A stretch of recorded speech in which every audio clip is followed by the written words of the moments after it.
Boston stares these Sox square in the eye. Can Boston survive 3 devastating losses where victory was just a shot away?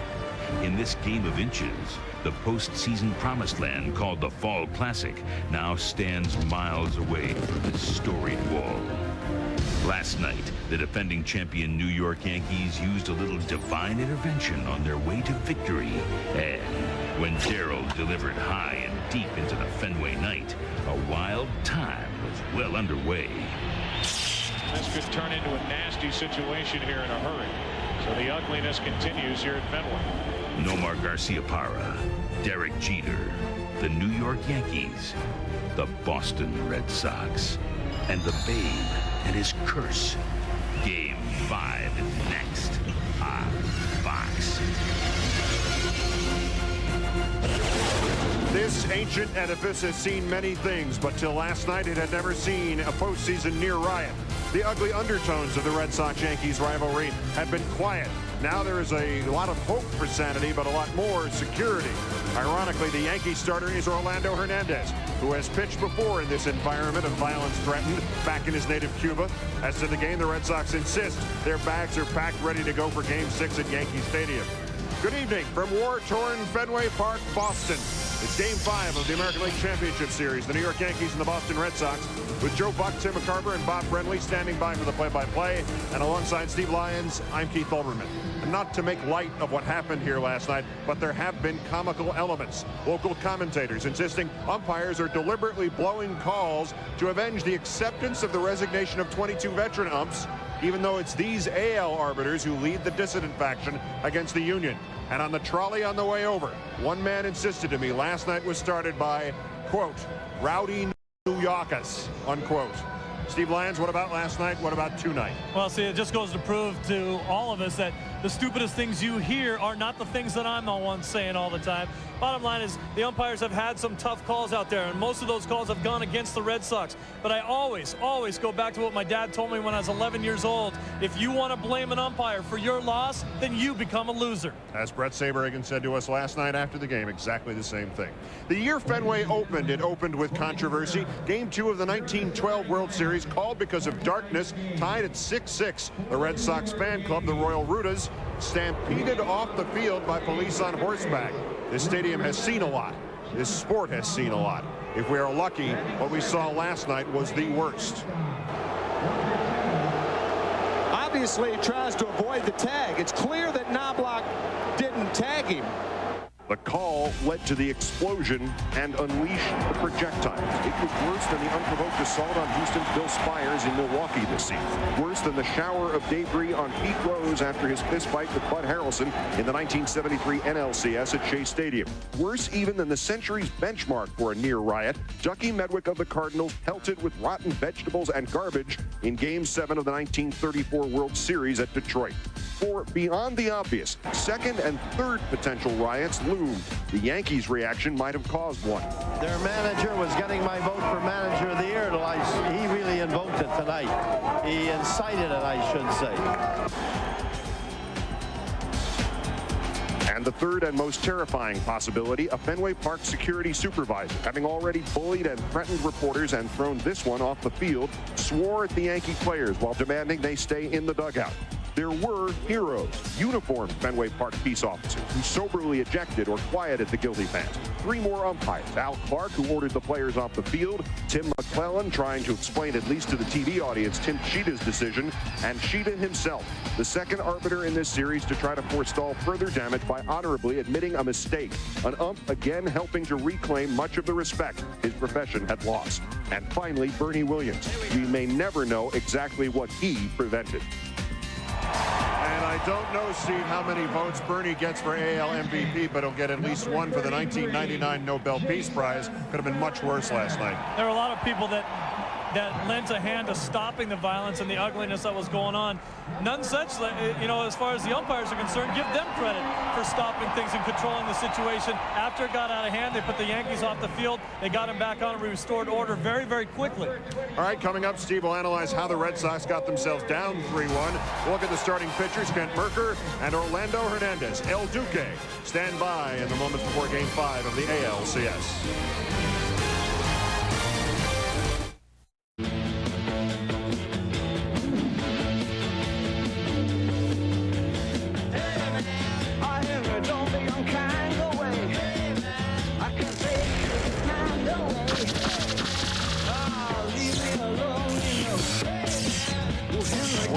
you from a very cold, very tense Fenway Park. Saturday it was summer.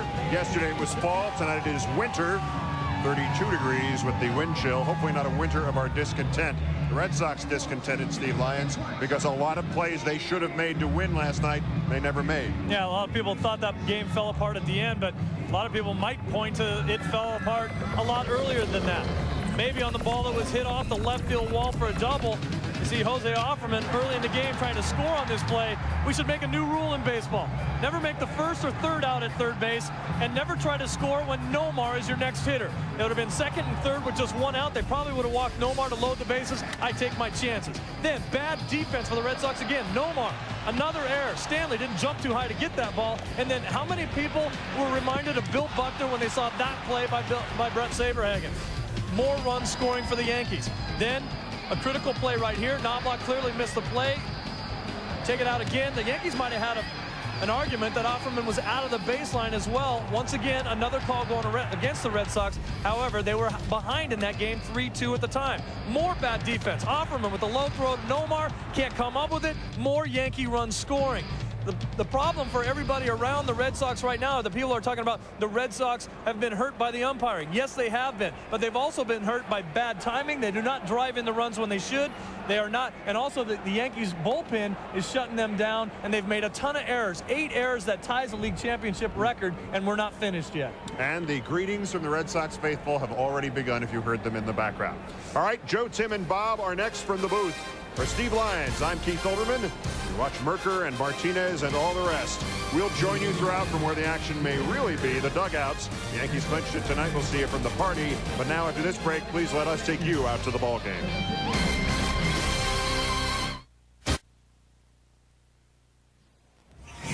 Welcome back to Boston. Welcome back to Fenway Park as we at Fox present Game 5 of the American League Championship Series tonight. The world champions with a 3-1 advantage over the Boston Red Sox. And hello, everyone. I'm Joe Buck, joined by my partners, Tim McCarver and Bob Brenly. This is our broadcast booth, and we look back to last night and realized that it was a frustrating night for the Red Sox, realized that it was an ugly night at times here at Fenway, and realized that the Red Sox are down 3-1. Yeah, and Joe, I think Boston fans realize how strapped to the present Jimmy Williams is. He refuses to talk about anything but today's game, tonight's game. I think it would have served him well, and the Red Sox also, had he announced this afternoon that Pedro Martinez was going to be his starter. From a psychological standpoint, it gives a huge lift to the Boston players and to their fans, and it puts a little more heat on the Yankees for tonight's game and makes it more of a must-ball game. Yeah, you're talking about being a starter for Game 6, yet that would be Pedro Martinez working on 3 days rest. Well, so what? He's not going to have as good a stuff. He didn't have good stuff on Saturday and blew the Yankees away. Well, let's strap ourselves to the present and look ahead to tonight's game and look at the pitching matchup, which is a rematch of Game 1 and a decided advantage for the Yankees with El Duque on the mound. Yeah, El Duque in Game 1, you may remember, gave up 3 runs in the first 2 innings. The Red Sox also left 2 runners on in the first, 2 more in the second. They had opportunities to blow the game wide open. They were not able to do it. El Duque settled in, went 8 strong innings. For Kent Merker, the question is always his control. He admitted he fell behind too many counts in Game 1. Tonight he said he's going to try to get the Yankees hitters to hit the ball to the big part of the ballpark, which here in Fenway is right field. And Tim, in answer to your statement, I think the reason Jimmy did not announce Pedro as a Game 6 starter, he may use him in relief tonight like he did in the division series. We didn't even have to look. They're introducing the umpires here at Fenway Park. Here we go for Game 5. The Boston Red Sox facing elimination. The New York Yankees trying to stamp their ticket for a return trip to defend their title in the World Series. Game 5 of the 1999 American League Championship Series. It comes your way next on Fox. Tablets. Ameritrade. Believe in yourself. Will this be the final game of the millennium here at Fenway Park? That's up to Kent Merker and others who may come out of the bullpen for the Red Sox tonight. A look at the Budweiser starting lineup for the New York Yankees. They lead it off with Chuck Knobloch. Derek Jeter is batting second. At short, he has a 12-game hitting streak in the postseason with Paul O'Neill hitting third and right. Vernon Williams cleaning up. Chili Davis is the DH. Tino Martinez at first. Jorge Posada catching. Shane Spencer's in left field tonight. And Scott Brocious is batting ninth at third base. Bob and Tim have gone through their hand signals. I can't wait to hear who sets the defense for Boston. That would be me, Joe. Same lineup Jimmy Williams uses against right-handed pitchers throughout the regular season. O'Leary, Lewis, and Nixon across the outfield. Valentin, Garcia, Parra, Offerman, and Stanley are the infielders. Jason Varitek catching for left-hander Kent Merker. And this is one game that Jimmy Williams is having his pitching staff pitch in reverse. It's almost like you get the feeling that he is starting his relievers.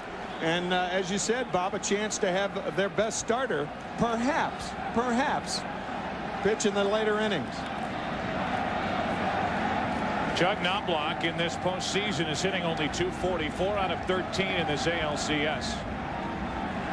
He will try to get it going for the Yankees here tonight in Game 5. Glad you're with us. First pitch way up and away, ball one. And I want to underline what you said in the open, Bob Brentley. Pay attention to the control for Kent Merker. No doubt charged up for tonight's start, and control has been a problem lately in Kent's major league career.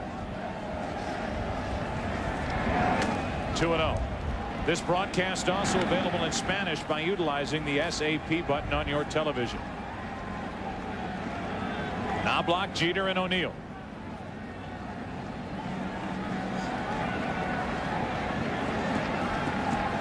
Two balls, no strikes on the leadoff man, and one gets over the inside corner. 2-1. There's Jeter, who waits on deck. You can see these players. Merker blowing into his pitching hand. It is a cold, blustery night here in Boston. By far the coldest night we've had in this postseason as Knobloch dumps one into right field for a base hit. Played on a hop by Nixon, and a good start for the Yankees. Knobloch is on to start the first inning. Take a look at the scouting report. He is coming inside to right-handers. That could change in this ballpark with the exception of Derek Jeter, because Red Sox pitchers like to pitch Jeter inside. Has increased his velocity with that cutter and slider. His change is still his out pitch, and a very effective three-quarter curve that he did not feature a lot at Yankee Stadium in Game 1. Well, Joe, those blustery winds you talked about are blowing straight in from left field. The Green Monster still well within reach of the right-handed pull hitters, but it's going to take more of a poke tonight to get it out there off of the wall. Here's Jeter taking ball one down and in. Talked about the hitting streak for Derek, who overall in the postseason is hitting .385, 5 of 15 in this ALCS. He has 1 RBI. O'Neill has 1 RBI. Bernie Williams has 2. Chili Davis none. Tino Martinez 2 in this series. And those are the 2 through 6 hitters tonight for Joe Torre. Last night, Derek Jeter made this relay throw to cut down Jose Offerman at the plate in the third inning. It was 2-1 at the time. It stayed 2-1 instead of ballooning to 3-1. And you look at the relay from Williams to Jeter, and a great tag by Girardi on the end. Here's the 1-1. Time call. It's about as well executed a relay play as you will ever see. Derek Jeter caught the ball with his body in movement toward home plate, and as he caught it, he quickly made the exchange and a good strong throw. The 1-1 from Merker. Falls behind 2-1. Joe Torre telling us earlier this afternoon, as you look at Paul O'Neill on deck, that had Chad Curtis played that ball effectively off the left field wall, then the Red Sox and Wendell Kim, the third base coach, would have stopped Offerman at third base. That had runners on at second and third. Jeter pounds one into center field. Well hit. Back is Lewis at the wall, off the top of the camera stand, and gone for a 2-run home run. Hit a long way into the wind by Derek Jeter, and just like that, the Yankees are out in front by 2. Off the top of the camera stand in center, and the Red Sox fall behind in Game 5.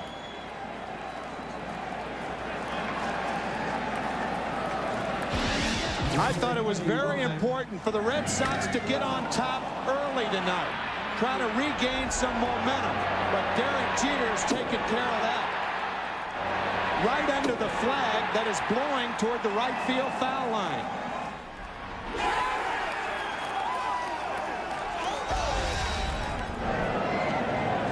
So nobody on or out, 2 runs home, and O'Neill hammering after the first pitch.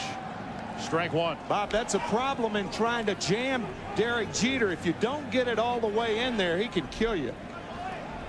And that ball was absolutely blasted. To beat it through that wind that's blowing in from left field and still managed to get it out of here to straightaway center. That ball was really hit well. And now O'Neill with a weak swing, and he's in the hole 0-2. So what a start for the Yankees. They get a hit by Knobloch into right. Jeter pounds one into center. Ball hit a long way, and for Derek, that is his first home run of this postseason.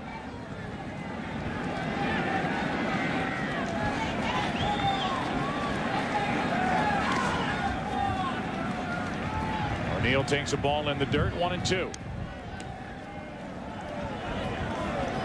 So this crowd trying to charge themselves up after a frustrating night last night. The ugly incident in the 9th inning. Trying to get some sort of energy behind their Red Sox, and Derek Jeter takes them right out of the ball game with a first inning home run. The 1-2. 2 balls, 2 strikes from Merker. And this cold, windy night here at Fenway Park, it'll be tough for the pitchers in the early going to get the grip on the baseball. Their hands will be cold.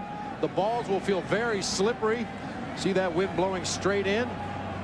And Merker appears to have problems with the grip, especially on that breaking ball. He hasn't come close to the strike zone yet with a breaking ball. He was 0-2 on O'Neill. Now it's 2-2. Orlando El Duque Hernandez with a 2-run cushion here in the first inning. And O'Neill stays alive. Paul O'Neill hitting only .250 in this postseason, but last night in his final 2 at-bats had a couple of hits and looked like for the first time really started to swing the bat well. Despite that broken rib on his right side, as Bryce Flory, a right-hander, gets loose for the Red Sox out in their bullpen. We'll see what kind of swings O'Neill gets tonight on a cold night at Fenway. That's down the left field line and into the seats. Chris Chambliss, the hitting coach, mic'd. Here's what he thought of the home run hit by Jeter.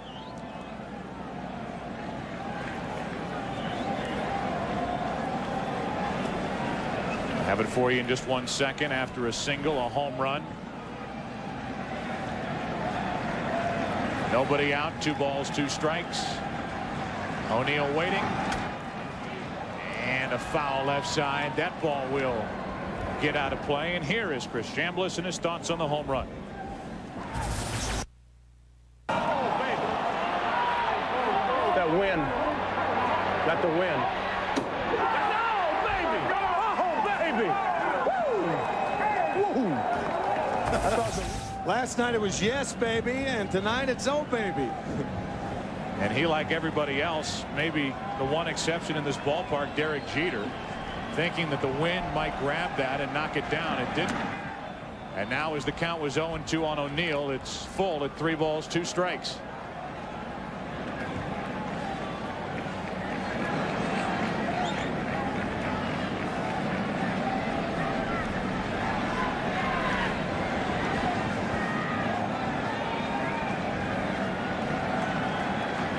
Merker looking for the first out, and O'Neill pops it into left center field. Easy for Lewis, and there's the first out here in the first inning.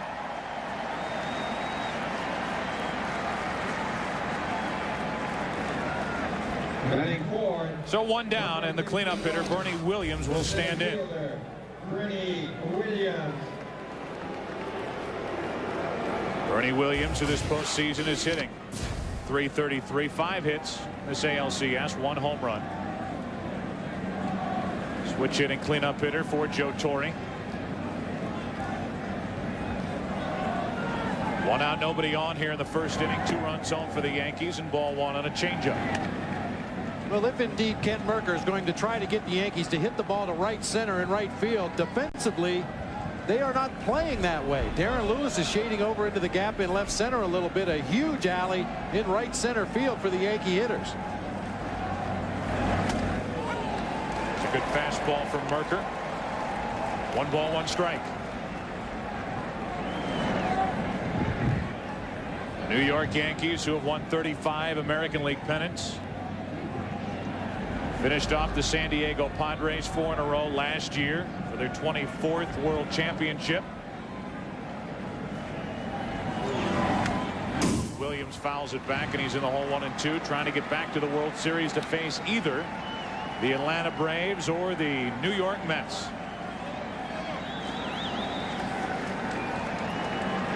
What a remarkable game played at Shea Stadium yesterday. One of the more memorable postseason games. 15 innings won by the Mets 4-3. Now the 1-2 to Williams. 2 balls, 2 strikes.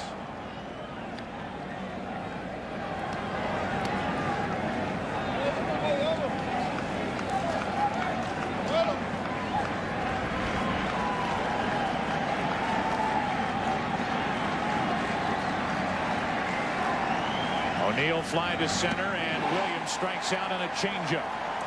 2 away here in the first inning, and that's the first strikeout for Kent Mercker. I think Mercker really needs to go to his off-speed pitches with 2 strikes. His fastball is very straight and not overpowering by any stretch of the imagination, but he does have a very good straight changeup that he used right there to strike out Bernie Williams. That's the advantage of Knobloch and Jeter hitting and scoring 2 runs. As the first 2 guys up, they hopped on him before he had a chance to establish his off-speed pitch. So with 2 out, nobody on, here is Chili Davis. Takes a strike. Chili is hitless in this series and only 1 out of 11 in the postseason. Getting the start tonight. Last night it was Darryl Strawberry, the DH, and he homered in his first at bat in the 2nd inning. That's through the left side for a 2-out single. Chili Davis gets his first of this series, and he's on with 2 out here in the first for Tino Martinez. You could just notice a difference during the pregame warm-ups, and for obvious reasons, but these Yankees during batting practice, hopping around out there in a cold night, having fun, messing around with one another. And the Boston Red Sox a little more tight, wondering if somehow, some way they can get this ALCS back to New York and back into the hands of one of the Martinez brothers. But tonight it's Mercker. He's allowed 3 hits here in the first inning. A leadoff single by Knobloch, a 2-run home run by Jeter. And after a 2-out hit by Davis, Tino Martinez takes ball 1.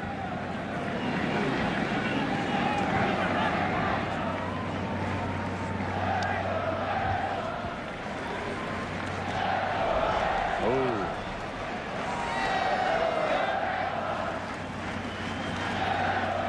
The umpires booed lustily when they were introduced here tonight. Tino Martinez grounds one the opposite way through the left side, and that's back-to-back hits by Davis and Martinez, and this first inning continues for the Yankees. And they are ready out of the bullpen.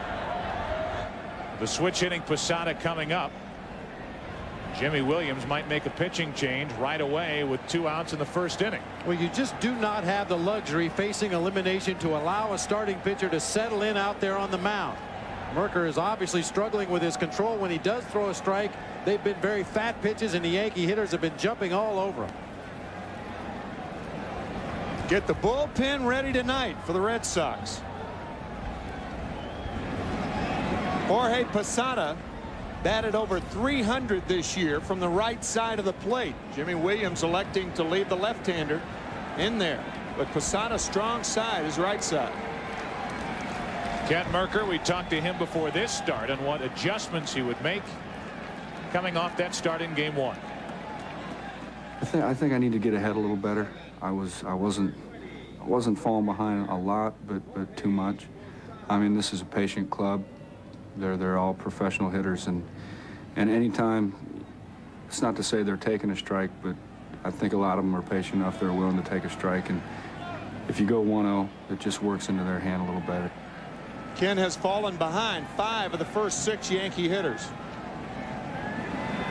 He was ahead of O'Neill 0-2. He eventually ran the count full 3-2. Otherwise, he's been behind as he is here with Posada. Just what he talked about. He is falling behind with ball 1, and that is a recipe for disaster against this veteran, patient Yankee lineup. Posada has just the one hit in the postseason. 1 out of 10. 0 for 6 in this ALCS. 2 on with 2 out. 2-0 Yankees. And a strike hits the outside corner. Chili Davis, the lead runner at second. Tino Martinez on at first. It's Spencer on deck, but if Spencer bats here in the first inning, he will not be facing Ken Mercker. The 1-1. Back to the fastball after the changeup, and Posada's in the hole 1-2.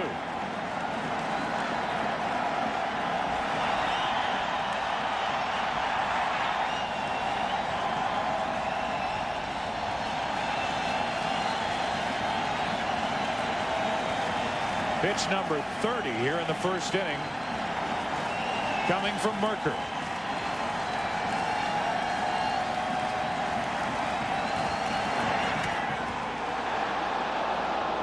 Two and two.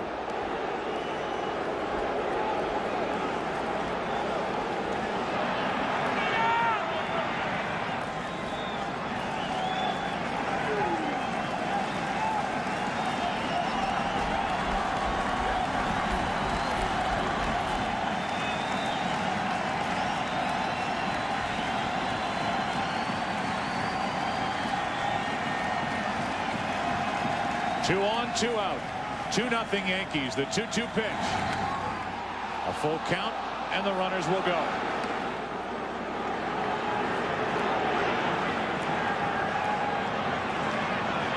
Talk about making adjustments. Game number 1, Mercker threw 26 pitches in the first inning.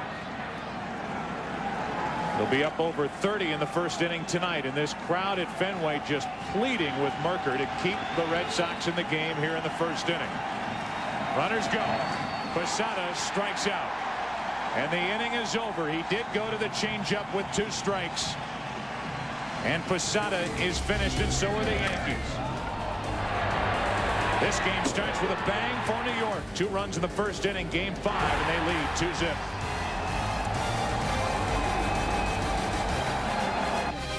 A couple of runs of support in the first inning, and a look at the Budweiser starting lineup for the Boston Red Sox. Well, he takes his warm-up tosses. They lead it off with Jose Offerman at second base.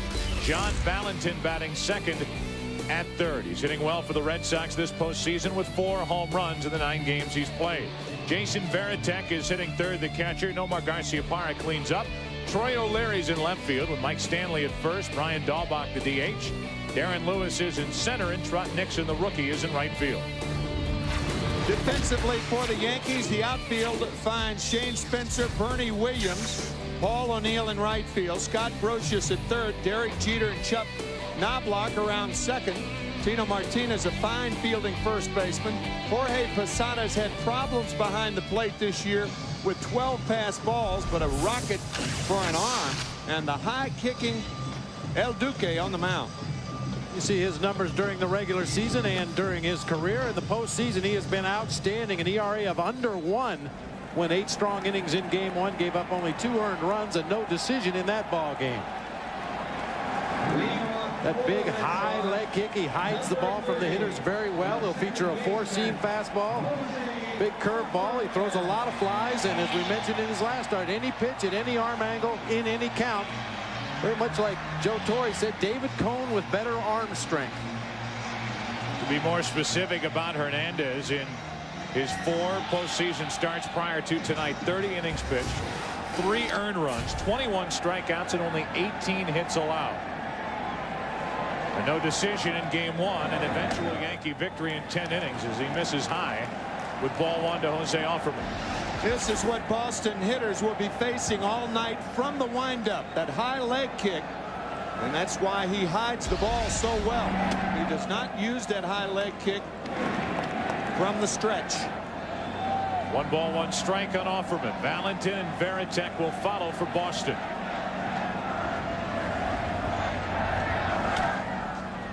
That's to the left side and out of play for strike 2.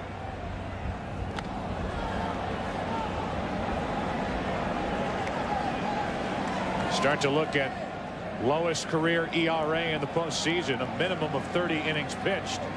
And you see 2 current Yankees. Mariano Rivera 0.42 and El Duque at 0.9. Offerman would not chase. 2 balls, 2 strikes. Check out the 3rd name on that list.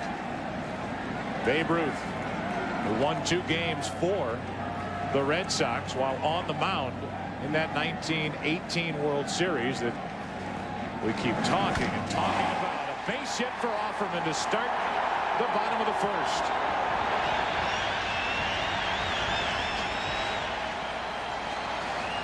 Now hitting over 500 in this series against the Yankees. The Red Sox scored 3 runs in the first 2 innings against Orlando Hernandez in Game 1. And then they did not have but 3 base runners over the last 6 innings. Hernandez working 8 innings, giving up only 3 runs, and 1 of which was earned. Now Valentin, who is 6 out of 18 in this series.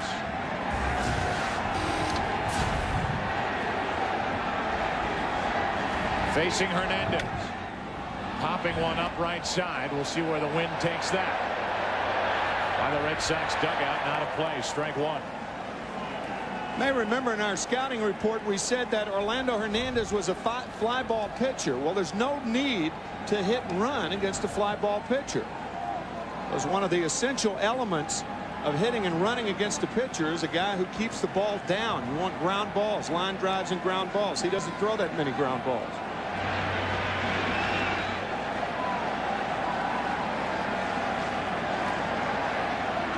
A leadoff hit by Offerman. No balls, 1 strike on Valentin. Varitek on deck. 1 ball, 1 strike.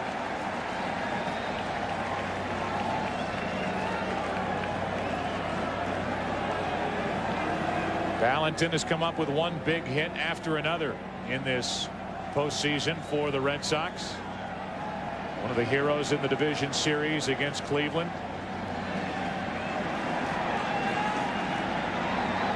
Batting with Offerman at first, nobody out. And now up on the count, 2 balls and a strike.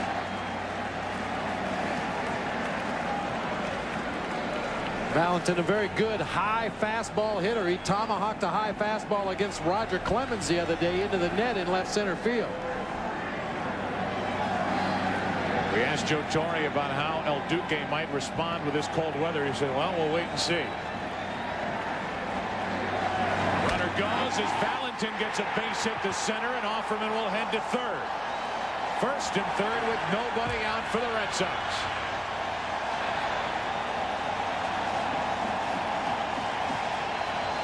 Bob, you were exactly right saying Valentin a high fastball hitter, and that's what he gets. Posada sitting inside.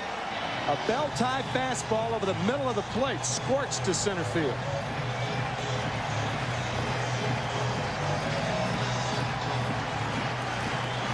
And maybe an early indication as to how the Red Sox are going to play this game. A 2-ball, 1-strike count, and they started the runner Offerman. Jimmy Williams will tell you when you sit down with him, he doesn't like to be predictable. He is very unpredictable. And as we've said a couple of times, he'll say, we're just going to go play. We're just going to go play baseball. Well, they're not going to lay around here tonight waiting to get beat. They tried to force the issue, and it worked. And now it's runners at the corners with nobody out for Jason Varitek.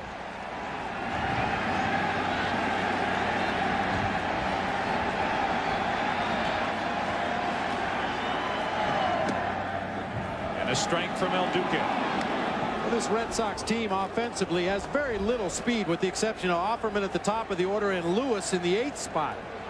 So if Jimmy Williams is going to try to generate some offense tonight, those are the 2 guys to look for if they get on base to attempt stolen bases.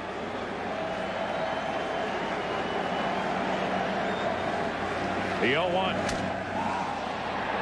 Sounded like Varitek broke his bat. It's foul for strike 2, and he did. And that's how unpredictable Hernandez is. With Tino Martinez holding the runner at first base, his second pitch to a pull hitter is inside. The last thing Varitek is looking for is a ball that he can yank through that hole.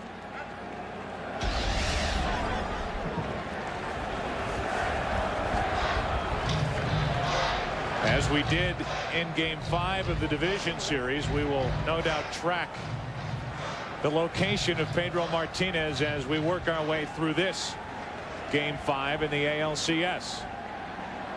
Scheduled at this point to work a Game 7 if there is one. First and third, nobody out, and the 0-2 pitch to Veritek. We'll keep Jason up there and keep the count 0-2.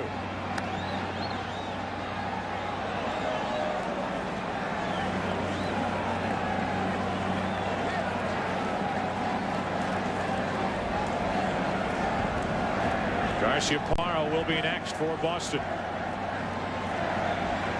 The Yankees got 2 in the first. The Red Sox trying to answer.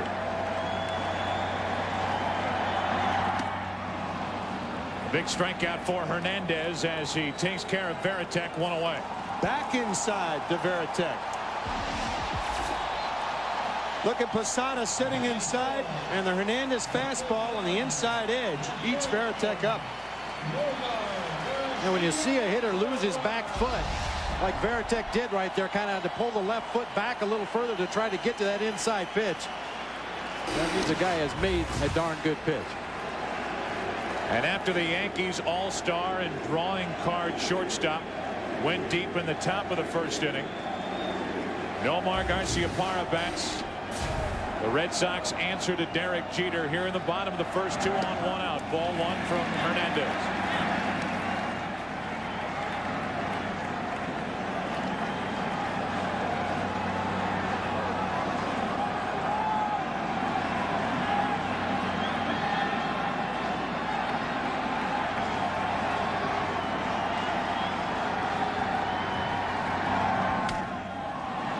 Pop-up left side. Looking at it is Brocious.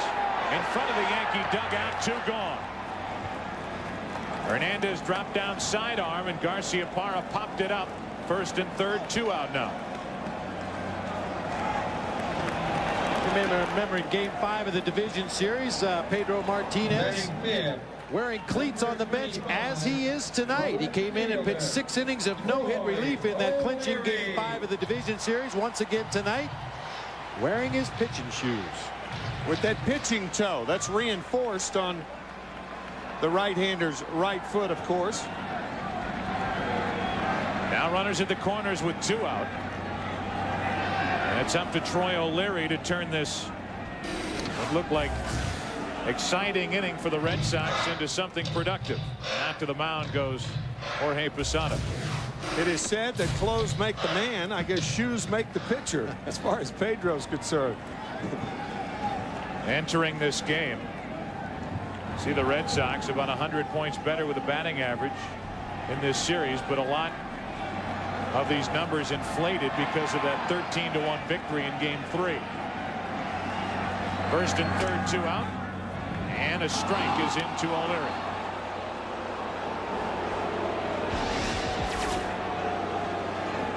The fans react to that pitch up around the belt.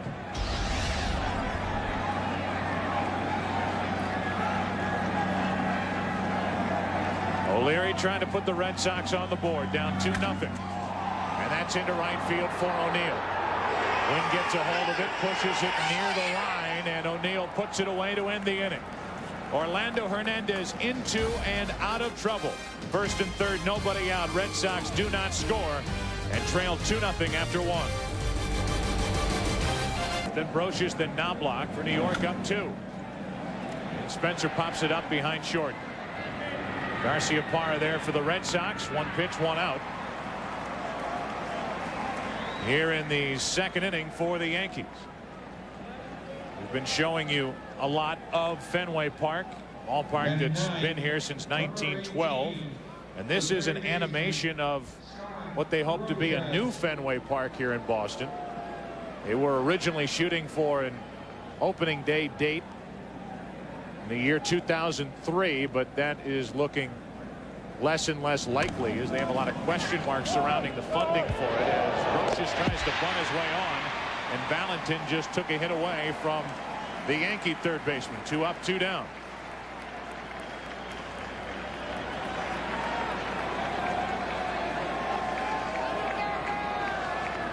Take a look at Fenway Park.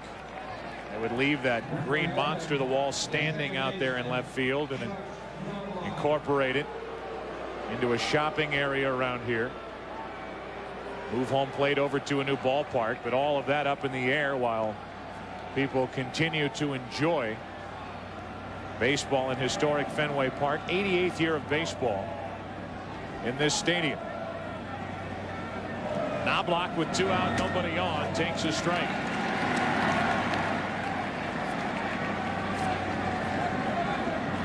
Chuck singled in the first inning. A blooper into right, and then Derek Jeter pounded the home run into center against Kent Mercker. Much better start to this inning for the Boston left-hander.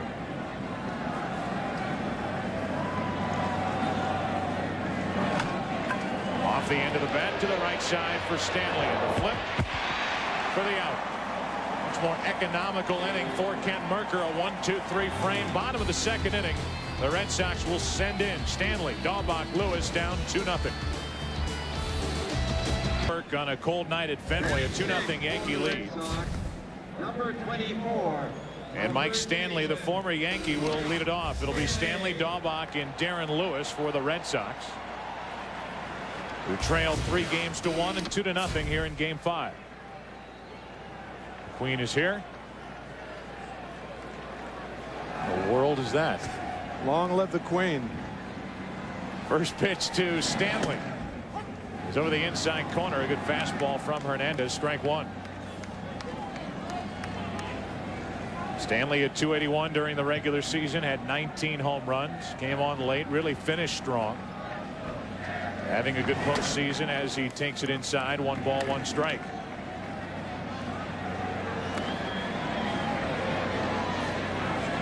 Hernandez seems to be throwing harder tonight than he did in Game 1. Extra pop on the fastball. Either that or we're just closer to home plate here at Fenway than we were at Yankee Stadium. Possibly a combination of the two. He's throwing louder, we know that. He's ahead of the count, of 1-2 strikes on Stanley. More sidearm, and it gets away from Posada. 2-2.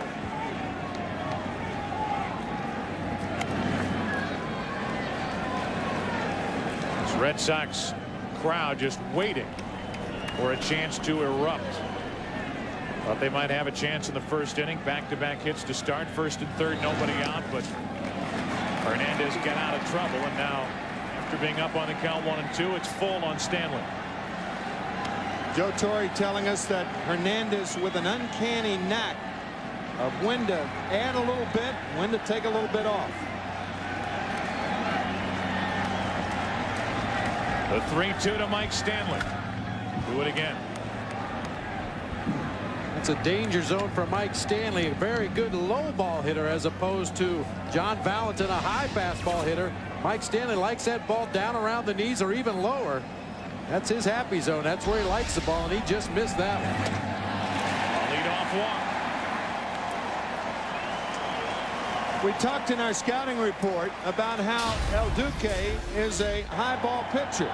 First and third, nobody out. Veritek down. High fastball. High breaking ball to Garciaparra.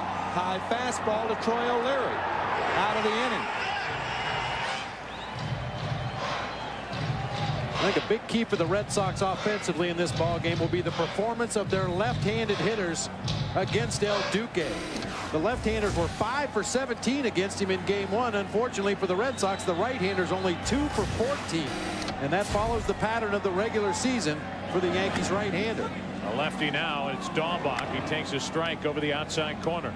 But throughout the regular season, right-handers only hit 187 with 9 home runs, as opposed to the lefties who hit 273 with 15 homers.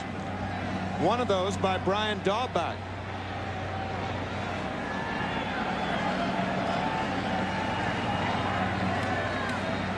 A leadoff walk. Stanley's on at first, and Daubach out of the way of ball 1.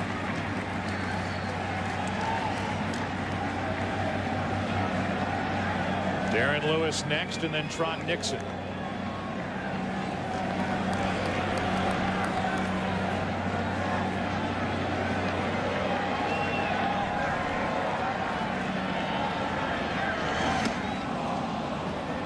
92-mile-per-hour pitch from Hernandez, and now he's up on the count with Daubach 1-2. You see the numbers we were just speaking about. And the Red Sox have followed pattern with those numbers throughout the postseason when facing Orlando Hernandez. The left-handers have had some success. The right-handers have been shackled.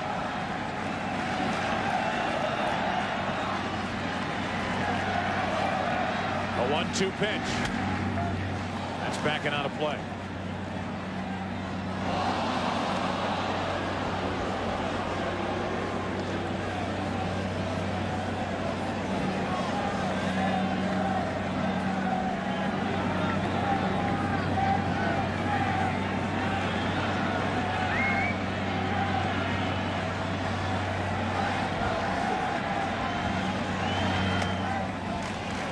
Balls, 2 strikes.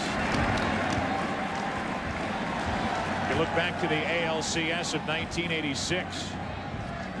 The Boston Red Sox were down 3-1 to the California Angels.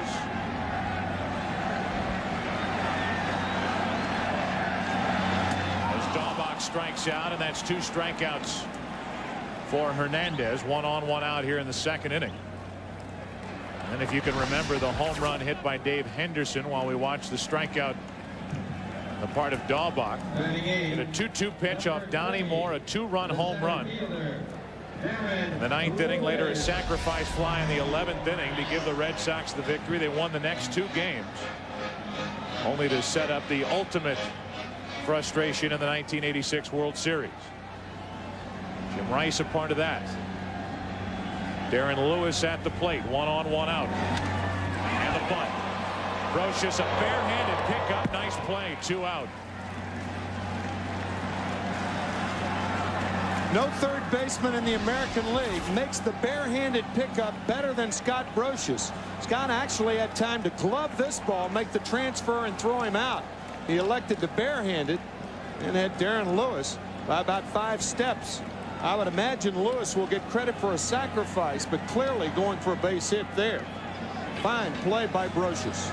Then you can see he had his hand wide open as he picked up the ball and then switched to the throwing grip as he took that extra step and got himself in a position to throw that sidearm toss over onto Tino Martinez. They are not crediting Lewis for the sacrifice, so it's a 5-3 ground out. Stanley's now down at 2nd with 2 away, and here's Trot Nixon, the number 9 hitter in the lineup for the Red Sox. Big swing, strike 1. Clearly bunting for a base hit, but often you see that play scored a sacrifice. Nixon not involved in Game 4 here last night. The Yankees sent the left-hander Andy Pettitte to the mound, who was terrific yet again in this postseason for New York. Tying run at the plate for Boston here in the 2nd, and Nixon takes ball 1. Story with Trot Nixon started this season 2 out of 33. Jimmy Williams did not bury him on the Red Sox bench. Stayed with him and eventually fought his way out of it in 270. 15 home runs. The 1-1 pitch. 2 balls and a strike. Clearly Hernandez is trying to establish himself inside the left-handed batters. He did that to Daubach and then took something off of that pitch on the outside corner. It's not the pitch, it's how you get there, and he is trying to get there with left-handers with that fastball up and in. Too far off, and a 3-ball 1-strike count with a red-hot Jose Offerman waiting on deck. Joe Torre talking to us about the relationship. Jorge Posada and Orlando Hernandez. He said the two will yell at each other the entire game. In Spanish. They're always going back and forth and shouting at each other, upset with each other. The minute the game's over, they're headed out the door ready to go to dinner together. This has been the combination for Hernandez. El Duque has worked with Posada all year behind the plate. The 3-1 on the outside corner. According to the home plate umpire Dale Scott, it's a full count. 3-1, a good hitter's count. You're looking for a fastball, and Hernandez puts it in absolutely a perfect spot, right on the outside corner at the knees. A leadoff walk. Hernandez trying to get around it. And he'll go through a new set of signs with Posada.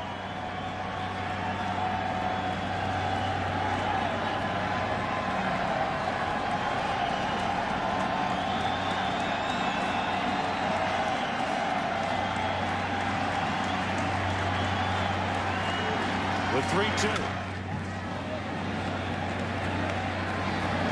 In game 2 back at Yankee Stadium, the Red Sox, who lost the ball game 3-2, would strand 13 runners on. Were 1 for 12 with runners in scoring position. They broke out of it in game 3 with that 13-1 victory, and then here last night had only 2 runs on 10 hits. Lost a man at the plate, hit into 3 double plays. And they have yet another base runner here early. A walk, second of the inning, handed out by Hernandez. It's 2 on with 2 out for the Red Sox, who have already stranded 2.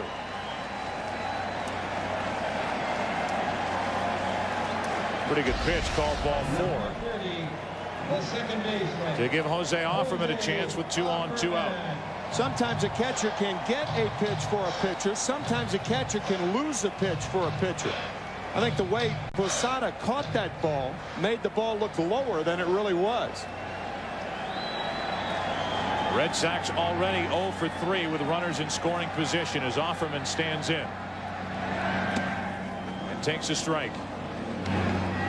Jorge Posada not catching this 3-2 fastball very smoothly. Very close. Sometimes that action of that pitch in the glove doesn't allow you to catch it smoothly. The 0-1 to Offerman. 1 ball, 1 strike.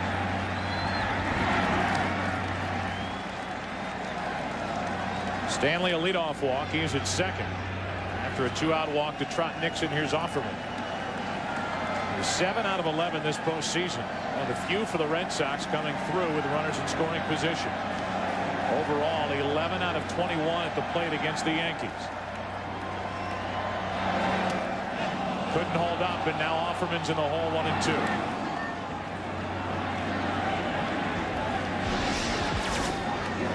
Off-speed pitch down low and away from the left-handed hitter. Looked like the straight changeup.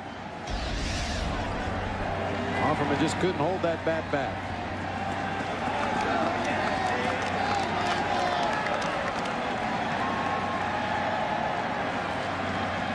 The 1-2. Just off the outside corner. Hernandez started to walk away and now smiles in at Dale Scott. Through his teeth, probably saying, come on, where was that pitch?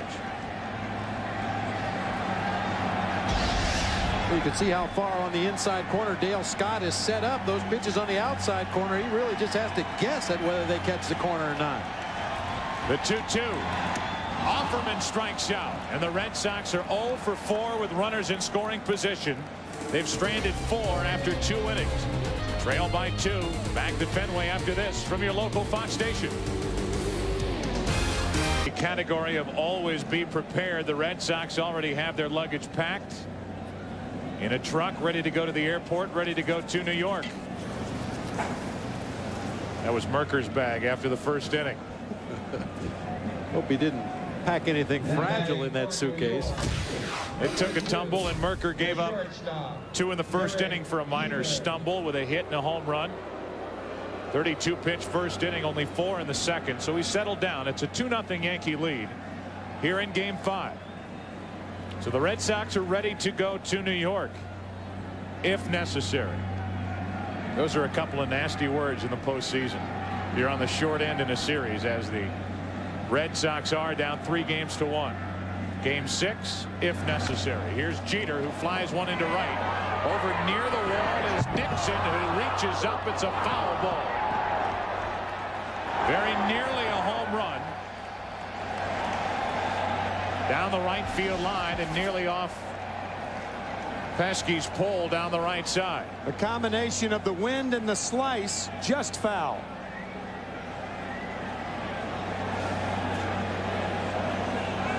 Trot Nixon is Jump Nixon on that one. Pole might be renamed Derek Blank Jeter's pole, as they used to call Bucky Blank Dent. And Mr. Dent is actually in the crowd here tonight. Watching this one as the Red Sox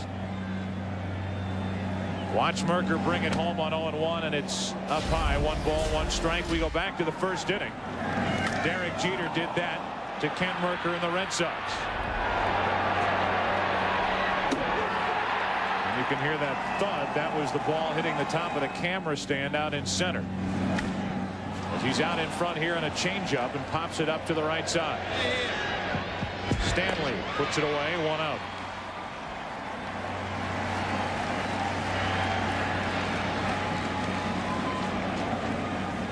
Merker, who was 1 hitter away from leaving this game back in the first inning, now is retired 5 in a row as he pitches to Paul O'Neill. At key pitch was the 3-2 changeup to Jorge Posada. It was out of the strike zone, but by swinging at that kept Merker in the ball game. O'Neill fly to center his first time up.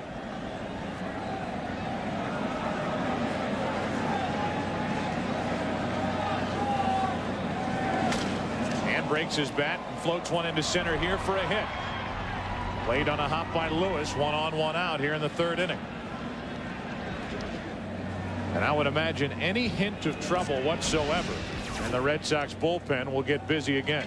Now we know that Bryce Flory was working in the first inning, is probably very loose at this point. Would take just a few pitches to get him ready to come into the ball game. So Merker gives up the 1-out hit, and Bernie Williams, who struck out his first time, digs his way in. Mentioned the heart of the order for the Yankees with few RBIs. O'Neill with only 1 in this series. Williams with 2, including that game-winning home run leading off the bottom of the 10th inning in Game 1 against Rod Beck.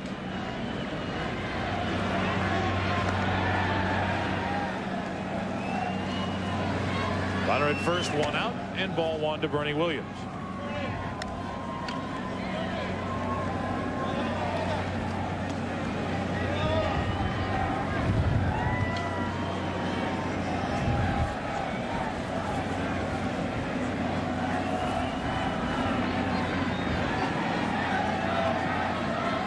Merker behind on the count.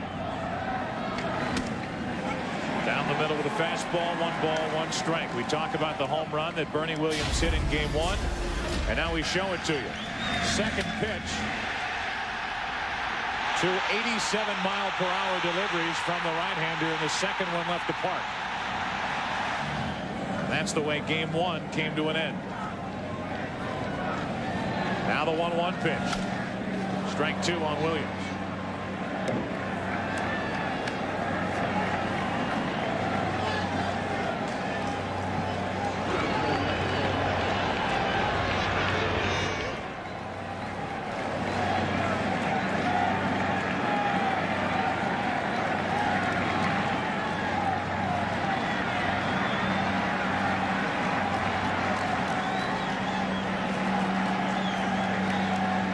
Merker with his 1-2 pitch. 2 balls, 2 strikes. Ken Merker colliding with Wilton Veras, the fine young third baseman of the Red Sox, in foul territory on September 6th, injuring the right side, that rib cage. That is healed now. And Ken actually throwing harder this year than the last couple of years. Up to 91, 92. Change-up, and Williams out in front pops it up. Garciaparra puts it away, 2 down. We go back to the new ballpark in Seattle. September 6th. Safeco Wilton Veras is put together. He said, I knew in St. Louis when I pitched for the Cardinals I didn't do this down the first base line with McGuire running. And he knows better now than to bang bodies with Wilton Veras. So on the disabled list after that. He was pitching well for the Red Sox up to that point. And he has been a key figure in the rotation for Boston so far in this postseason. Changeup for a strike to Chili Davis. Now, when you add 3 or 4 miles an hour to that fastball, it makes the changeup that much more effective. Much more disparity between the two pitches. And we talked about Merker's fastball earlier. It's very straight. Not much movement, not much sink on it at all. He really needs to spot that pitch well. Throw his off-speed pitches around the strike zone. A fastball in the middle of the strike zone is going to get him hurt in this ball game.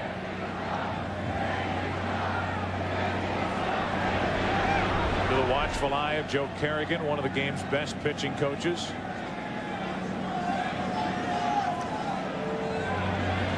O'Neill with a hit with 1 out. He's on at first now with 2 down.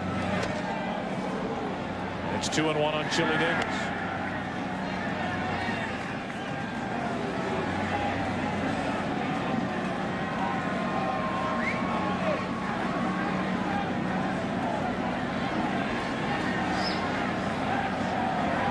Merker, who worked 4 innings in that game 1 start. Senator Kennedy watching. Here at Fenway as the 2-1 pitch is brought home, and Davis now 2-2. Another good changeup from the Boston left-hander. Working the off-speed pitches around the edges of the strike zone. Trying to use a fastball to move the hitters off the plate or throw it out of the strike zone away. Come back with another off-speed pitch for a strike.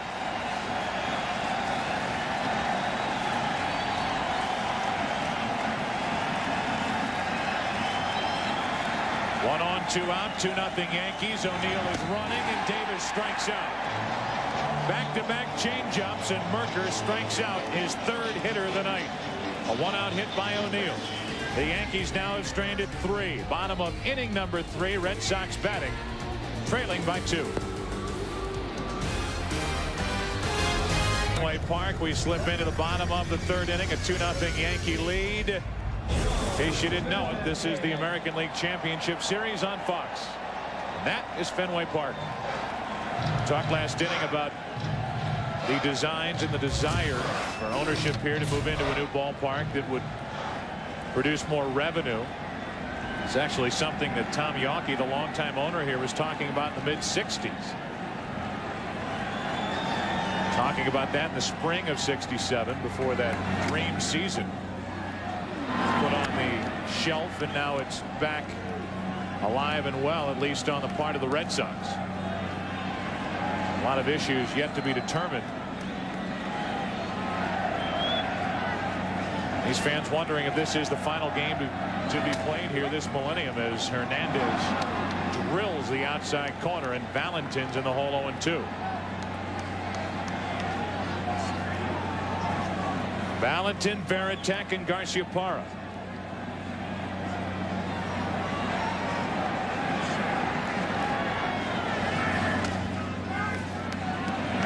John Valentin, who played collegiately at Seton Hall with Craig Biggio and Mo Vaughn. Coach there said at the time he was such a poor hitter, he only hit him 9th because he wasn't allowed to hit him 10th.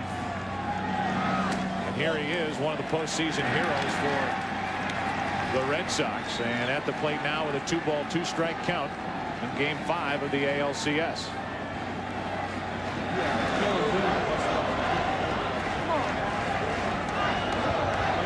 The 2-2. Valentin hits one that slices to O'Neill and right. Made a bid for a drive into the gap in right center, but it sliced to Paul O'Neill. Valentin's 1 for 2. That's why, particularly in this ballpark, you can afford to play the center fielder a little to the left side of second base and play your right fielder straight away. Because a guy like Valentin, when he hits a ball to right field, the ball will come back to him. And that's what that ball did to Paul O'Neill.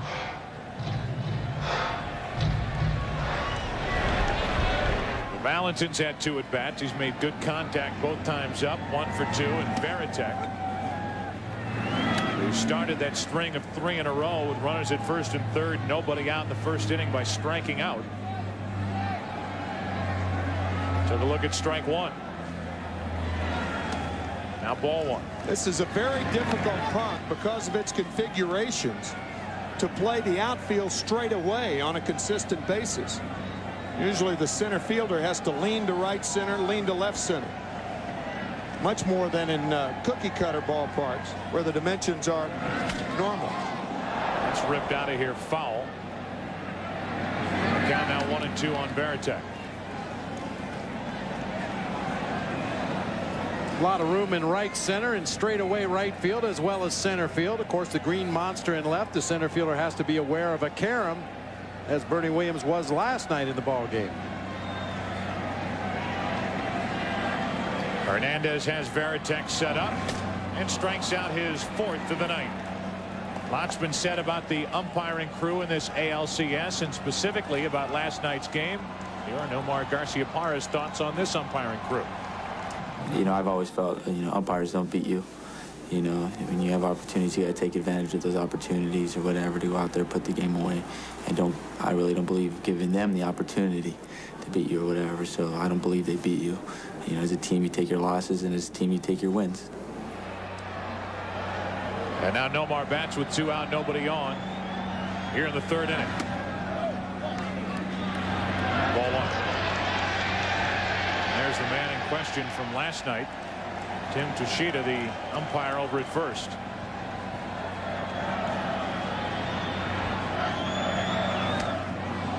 One ball, 1 strike.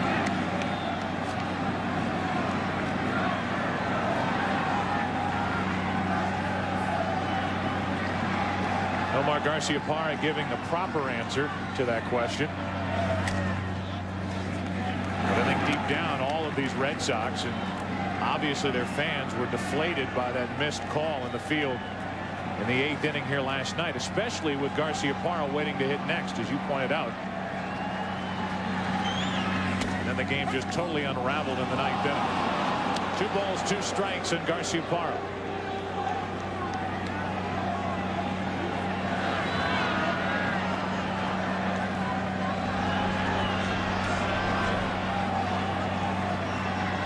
Hernandez trying to retire the Red Sox in order for the first time tonight.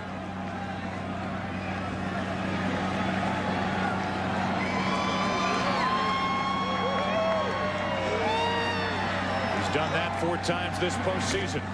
But here he strikes out. Back-to-back strikeouts for Hernandez. 5 on the night. And we slip into the 4th inning of Game 5. Yankees up 3-1, leading 2-0. Kent Mercker goes back to work in the top of the 4th inning here tonight before Game 5. The Red Sox brought Julia Ruth Stevens, one of the 2 daughters of Babe Ruth. She threw out the ceremonial first pitch. Said she wanted to be here, be a part of this championship series to wind down 1999. And there's a picture. Julia Ruth Stevens on your right. Dorothy Ruth on your left in a photo taken in 1930. Their father, Babe Ruth. Mercker hits the outside corner for a strike to start Tino Martinez here in the 4th inning.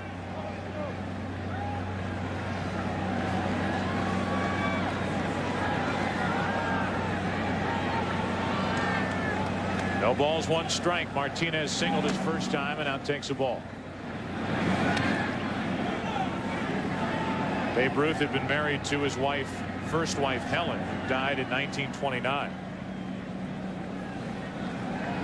They had adopted Dorothy Ruth. She has since passed away. And Babe Ruth married Claire, his second wife. She brought with her to the marriage Julia Ruth Stevens.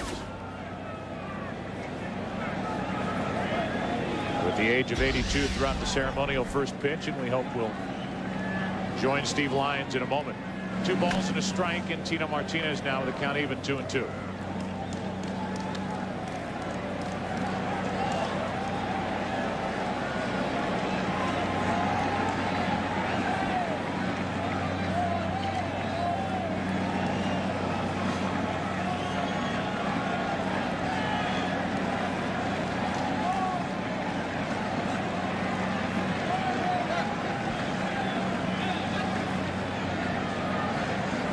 Yankees got 2 in the first on a hit by Knobloch, a homer by Jeter.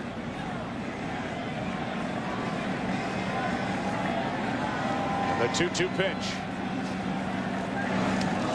Score. Off the shoulder, we hope. Tino Martinez. That caught him up high. And Martinez will head down to first to start this 4th inning. And we'll see exactly where that hit Tino. Right on the 4. The bottom part of the 4 on Tino's back. Bob, you were talking about that fastball straight from Merker. That ball was really tailing in nastily to hit Martinez.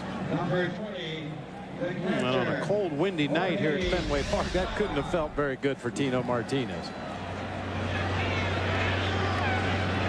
So Martinez is on to start this 4th inning for the Yankees, and Jorge Posada, who struck out to end a long first inning for Merker, digs his way in. Pedro can't bear to watch at the moment as the first pitch is lined foul off to the right. Surprising, at least, that there's nobody warming up for the Red Sox out in their bullpen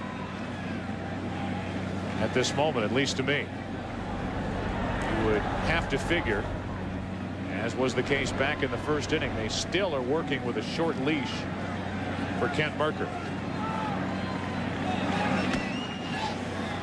1 ball, 1 strike on Posada. This is a situation where the Red Sox almost have to have a pitcher ready every inning. It's very difficult to warm up on a cold night. I agree with you, Joe. It is surprising. 1 ball, 1 strike on Posada. 1 on, nobody out. A changeup roll foul for strike 2. Yeah, during the regular season, you may wait until a base runner gets on base or a couple of base runners get on base. But in the postseason, especially facing elimination, you have to go almost according to the count on the hitter at the plate. If you fall behind in the count, it's time to get somebody up. Fleury got ready back in the first inning. He has taken a seat since the top of the first, and there has been no action out of the Red Sox bullpen since. Merker looks at Tino Martinez.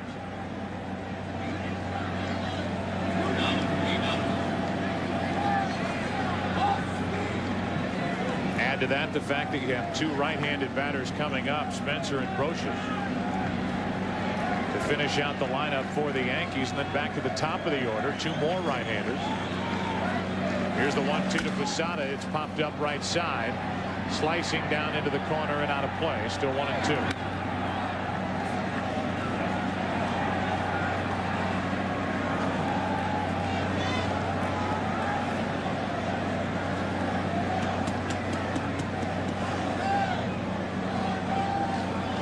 Just a 2-0 Yankee lead.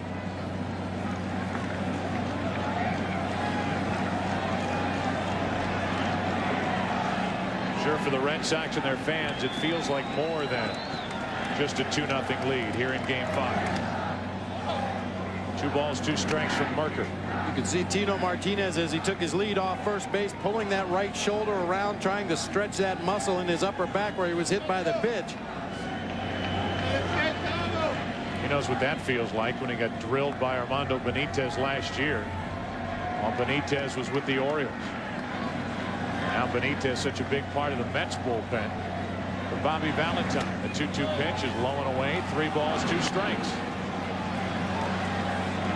Posada's first trip to the plate, a 3-2 changeup. Be interesting to see whether he gets that pitch again, and also whether Tino Martinez is running right here. When you have a lead, you're more inclined to turn the runners loose.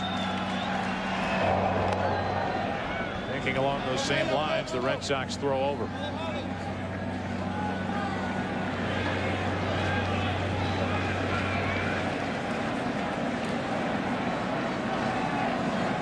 Three balls, 2 strikes after Martinez was hit by a pitch to start the inning.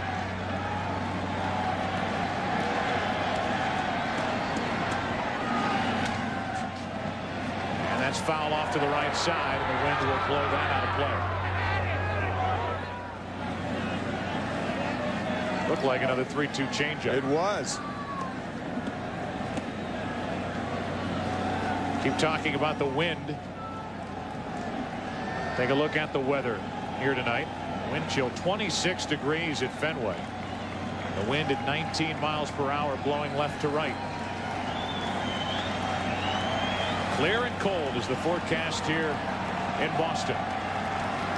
Again, the 3-2 pitch, and instead of throw to first, and Martinez is picked off.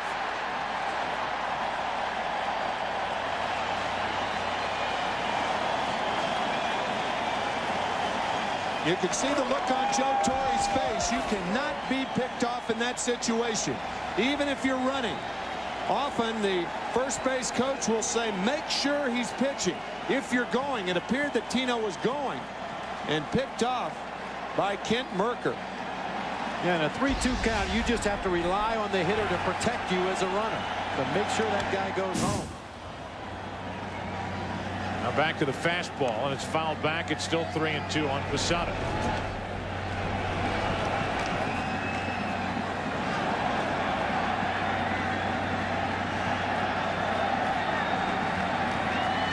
Pickoffs and a balk.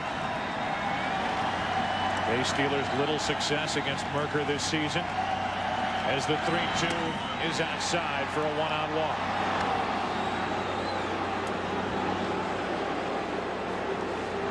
So 1 on, 1 out. And let's go down to Steve Lyons. Steve? All right, Joe, thank you very much. I am sitting with the daughter of the Babe, and it's Julia. I wanted to ask you a question about the curse of the Bambino. A lot of people believe in that, but I don't think you do. No, I don't really believe in it, because I know that my father would never have wished anything like that for any team, because that would be bad for baseball. And there was nothing he loved more than baseball. So, no, I don't really believe in the curse. Julia, at what point did you realize the impact that your father had on this game and his place in history? Actually, I don't think that I realized his impact on history until maybe about 15 or 20 years ago. When he was playing, I'd go and watch him play, and I'd always cheer for him and everything, but that did not make as much of an impact on me as his being my father. I thought of him as my dad at home and the things we'd do together. So that's the way I mostly remember him. It's only been recently that I have realized that you can't mention baseball and not mention Babe Ruth. You certainly can. Julia Ruth Stevens, thank you very much. Joe, the joke in the 600 Club is that she actually threw out that first pitch better than some of the ball players out there on the field. Let's go back to you guys. All right, Steve, thank you. Well, Julia Ruth Stevens, 82 years old, looks terrific. And nice to have her with us here tonight at Fenway Park as Shane Spencer takes one down and in, and now is up on the count, 2 balls and a strike.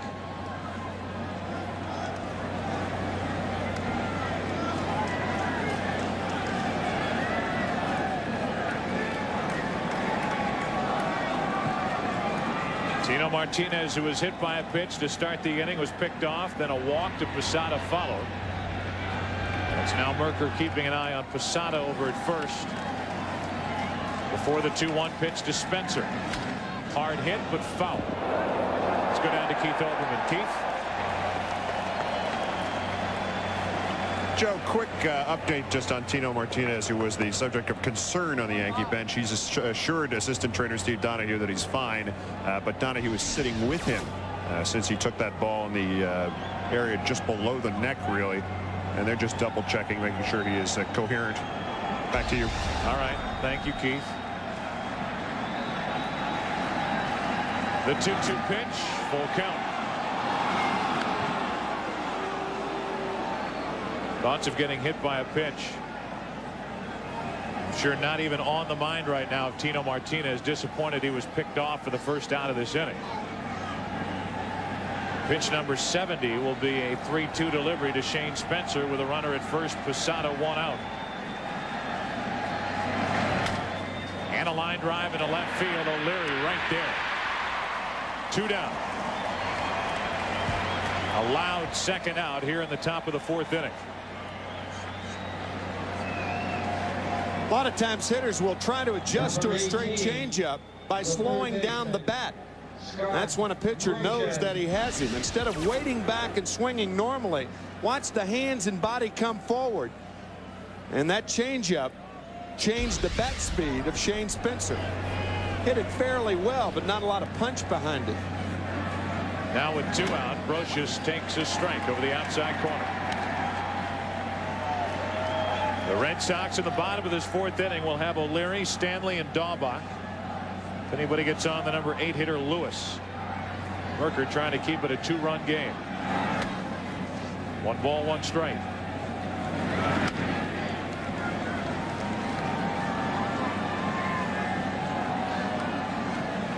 Knobloch would be next. He singled and scored back in the 1st inning.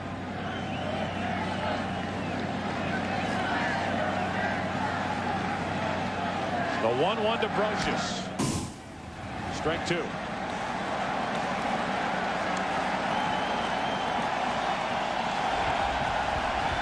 Jimmy Williams saying in game 1, Kent Merker gave us 12 outs.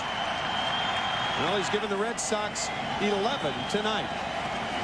He also gave 2 hits to Brocious, a 2-run homer and a triple. Tonight, Brocious is grounded out once and waits for the 1-2 pitch. 2-2.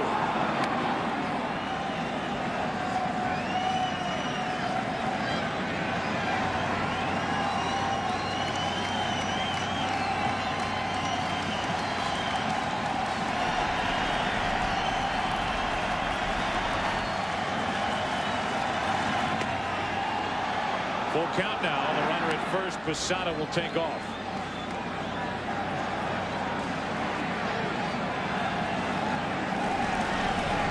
Mike Stanley, the first baseman, will now swing around and play right behind Jorge Posada over there at first base, giving himself a little more range coming off the bag. Runner goes. And the second walk of the inning puts 2 on with 2 out. And again, I ask you, with Knobloch coming up and Jeter to follow, why is there no one warming up for the Red Sox in their bullpen? Ask and you shall receive, Joseph. Joe Kerrigan goes out, and he's already been on the horn. Tell John Cumberland, the bullpen coach, get somebody up. Yeah, it looks like Derek Lowe. Yeah, there were bodies stirring around down there. We saw a couple of guys moving around, doing some windmills with their arms. Starting to get the blood flowing a little bit in anticipation that that phone may ring. So the meeting continues on the mound. And we remind you that tomorrow it's game 6 of the National League Championship Series. The Mets and the Braves from Atlanta on NBC at 8 o'clock Eastern Time. And then on Wednesday at 4 p.m. Eastern, regardless of what happens in game 6 of the NLCS, we will bring you game 6 if necessary from Yankee Stadium. And you saw Derek Lowe, the Boston Red Sox right-hander, warming up with 2 baseballs. I'd never seen that before this season. Derek Lowe had 1 ball in his throwing hand, 1 ball in the glove. As soon as he let 1 go, he would get ready to throw the next one. Get ready in a hurry. 2 on, 2 out. Knobloch takes a strike from Merker, who has been 3 and 2 in each of the last 3 hitters. A 77 pitch night to this point from Merker. Yankees leading 2-0 4th inning. Game 5 up 3 games to 1. And quickly an 0-2 count on Knobloch.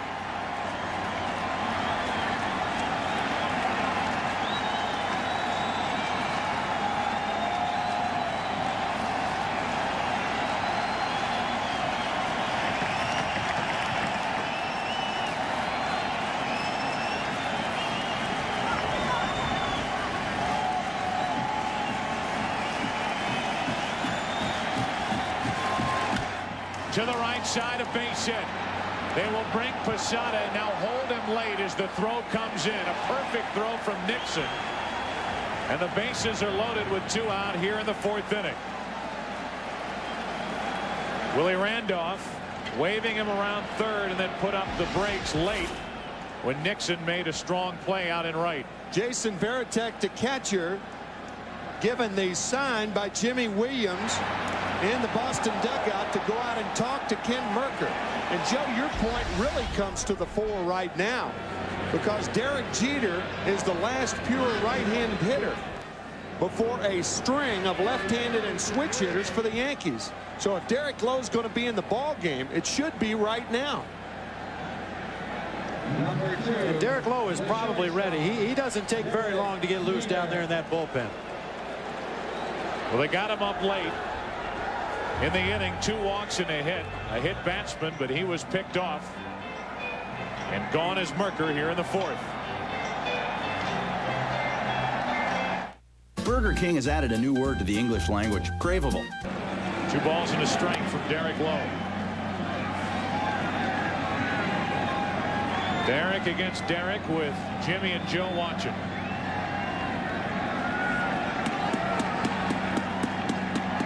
Game 5 of this ALCS. 3 balls and a strike. Good hitters count, but I wouldn't be surprised to see Jeter take another pitch right here. Even if the count goes full, he'd have the advantage of all the runners on the move on the full count pitch. One thing about Derek Jeter, a very aggressive hitter, however. The 3-1 is grounded to third, foul, full count. We'll get the runners on the move anyway. Yep. So the Red Sox, who left Mercker in there. A walk to Brocious, a hit by Knobloch to load him up. The pitching change made, and now it's Derek Lowe with a full count on Derek Jeter. Bases loaded, 2 out.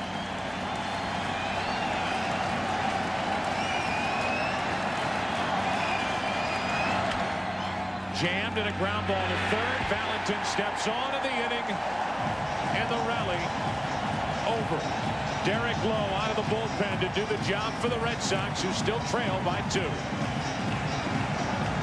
Overhead, one of America's most enduring corporate images, the Goodyear blimp, is floating, providing aerial views for tonight's game. The Spirit of Akron is one of 7 airships in the Goodyear blimp fleet. Goodyear now has 2 blimps in Europe, 1 in South America, 1 in Australia, and 3 here in the United States.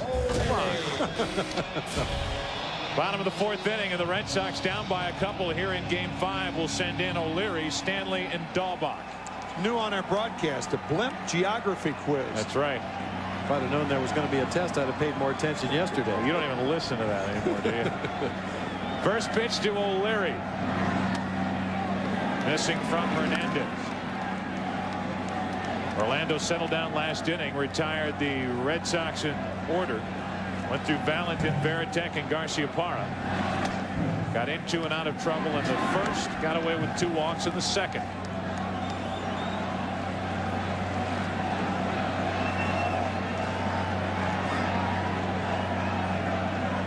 The Red Sox have to wonder if, like in Game 1, Hernandez has gotten past the first 2 innings and now is going to settle into this game, as you talked about at the start of the night.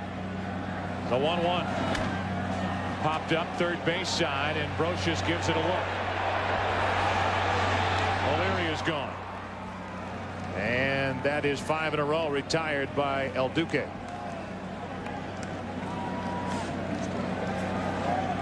Number 24, the first baseman, Mike Stanley. Here's Stanley, who drew a walk his first time up.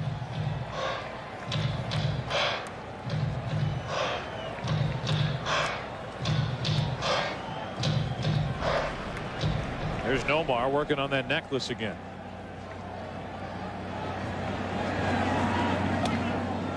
Ball 1 from Hernandez.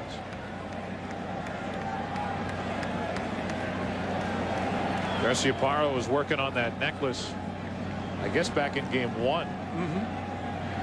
Thought he was running a thread through his pants.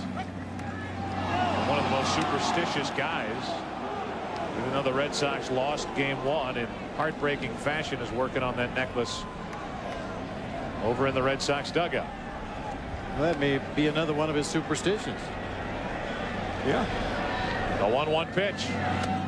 2 balls and a strike on Stanley. I mean, ball players have always been very superstitious as a group in general, but I think this guy would be the captain. Sitting coach Jim Rice, I think, would agree with you. The 2-1 pitch. Stanley drives it into left center field. He got under it. And into the teeth of the wind. Into the glove of Spencer. 2 up, 2 down. Bases empty here in the 4th inning. And here is Jim Rice talking about Nomar's superstitions. If you could send a camera to the ballpark, I'd probably say more at home, and watch him as he walks into the clubhouse, you would see different things. Certain things that he eats before the game. He would come in and wrap himself. He had little wraps that he put around his ankles. He takes a shower, he takes a whirlpool, he get rubbed down and put on certain attire that have holes in them. 2 out, nobody on, and Dahlbach fouls the first pitch back. Sounds like one of my workouts. Get a whirlpool, rub down, put on clothes with holes in them, and just sit there. Then you put your jacket on backwards. We've seen him do that throughout this series. Yeah. Whatever, keep it up. Keep it up. One of the game's best. Bases empty, 2 down, 0-1 the count. And that's ripped deep into right field. Curling into the corner and going foul. Dahlbach unloaded, but the wind helped push that one foul.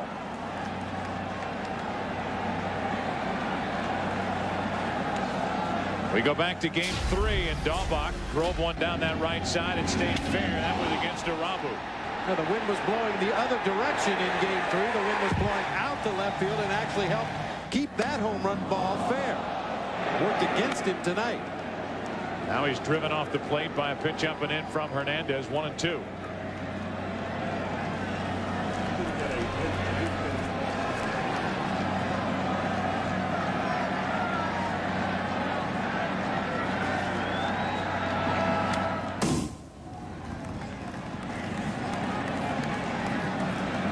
Hernandez trying to retire his 7th Red Sox hitter in a row. Remember the first time up, Hernandez establishing the fastball inside to Dahlbach, and then he went away with that changeup. He has thrown 4 fastballs inside, one of which was pulled hard foul. Again, the 1-2 skips in there. 2-2.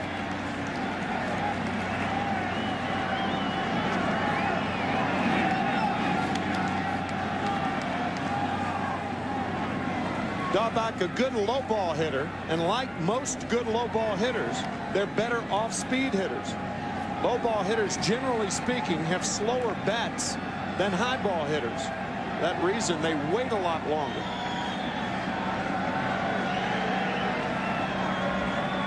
The 2-2 pitch. Dahlbach checked his swing.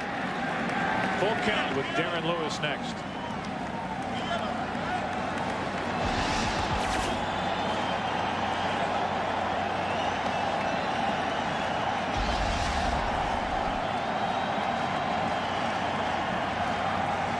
Duque up to 70 pitches. Number 71 will be a 3-2 pitch to Dahlbach. It's a 2-out walk. And it's the 3rd walk handed out by the Cuban-born right-hander.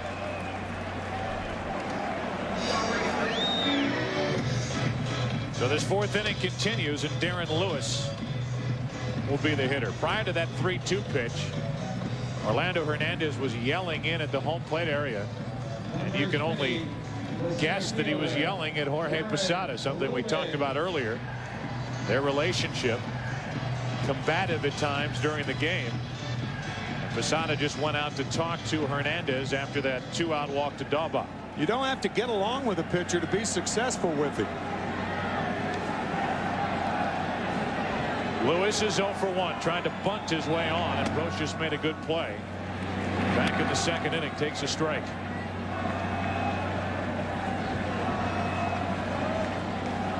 In case you're wondering, Darren Lewis hit only 2 home runs during the entire regular season.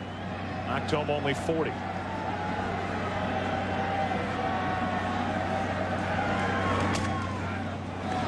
One ball, one strike.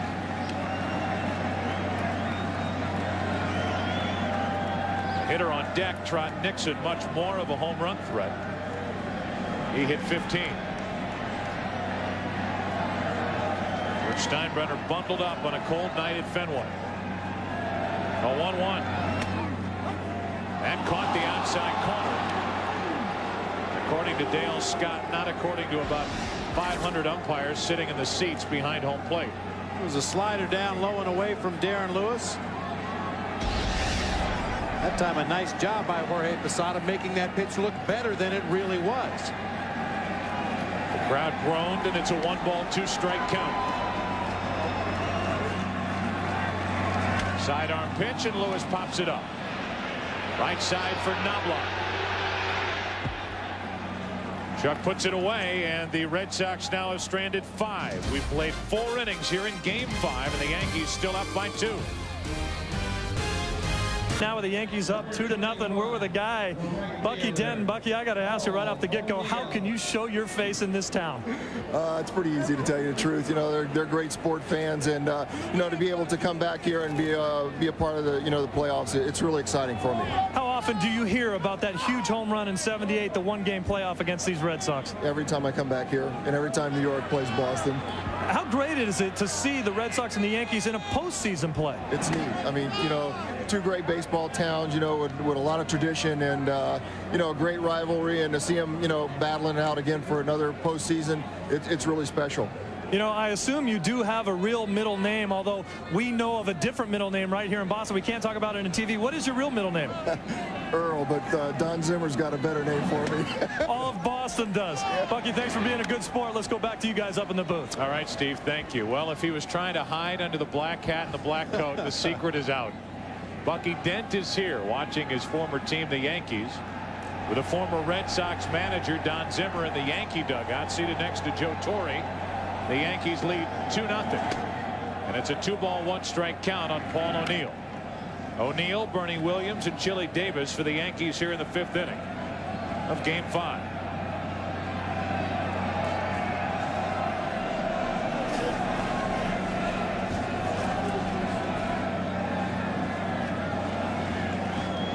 Don Zimmer in the category of, if you can't beat him, join him. And a ground ball up the middle. Garcia Parra to his left. One way. O'Neill is gone. We take you back to October 2nd, 1978. In case you wonder what Don Zimmer looked like in 1978. The same. It's the same guy. He hasn't aged. And there's Bucky Dent off Mike Torres. An eventual 5-4 victory after this 3-run home run into the netting. And heartache and heartbreak for baseball fans in New England. 2 of the major players in that season, in that specific moment. The big 14-plus game lead blown in August by the Boston Red Sox, who had to win their final 8 just to force the 1-game playoff, and then losing in that fashion. The reason why it was so shocking, of all people, for Bucky Dent, choked way up on the bat. They hit the home run to beat him.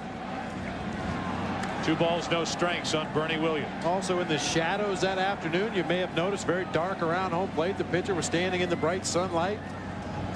Everything said it wouldn't happen, but it did.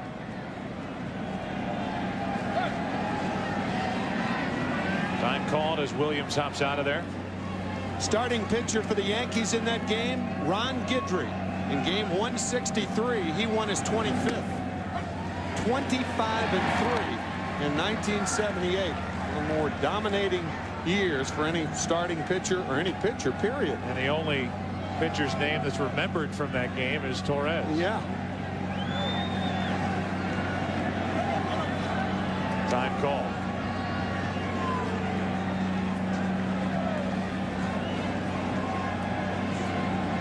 Pedro Martinez still sitting and watching as Williams takes strike 2 on a fastball poured in over the inside corner.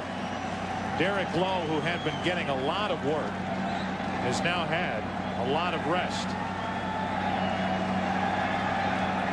He did pitch only 1+ inning in last night's game, but he's been off the 2 previous days, which included the travel day.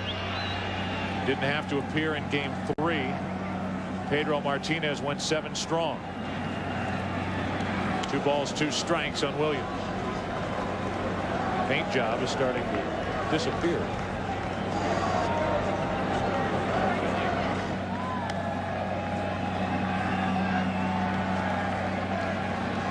They start him young in this rivalry here at Fenway Park.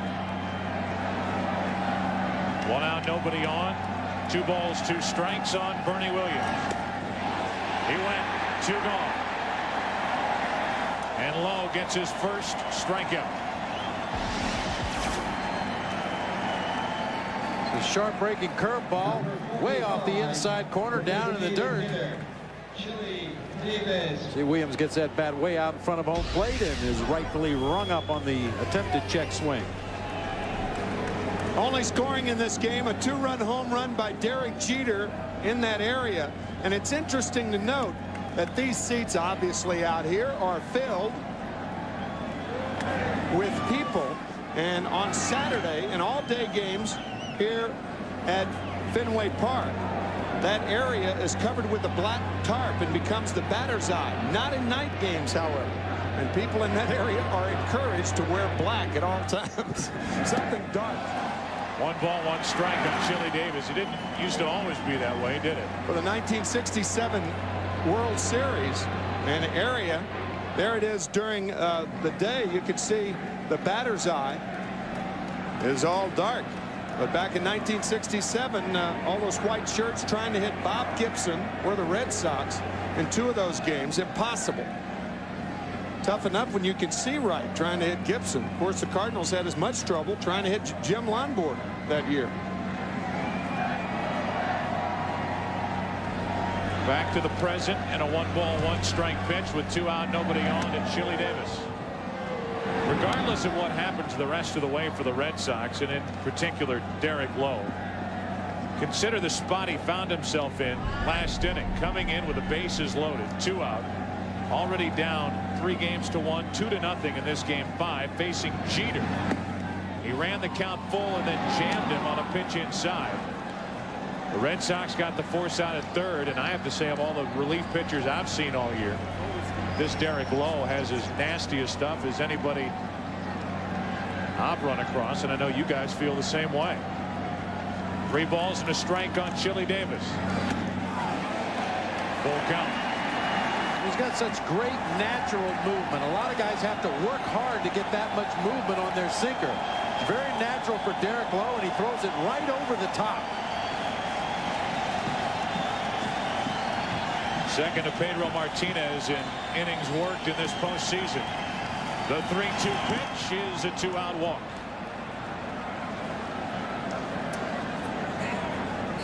We go back to the last half inning and go through the 4th. Tino Martinez hit by a pitch from Merker, but then Merker picked him off. Merker followed that with a walk to Posada. Eventually a walk to Brocious. The base hit by Knobloch to load him up, and here are the last 3 pitches to Jeter. Jammed the heck out of Jeter, and a slow roller to 3rd got the Red Sox and Jimmy Williams out of trouble. Not only was the Jeter out a key play in that inning, but the Martinez pickoff a key play in that inning. And here is Tino right on cue with 1 on, 2 out.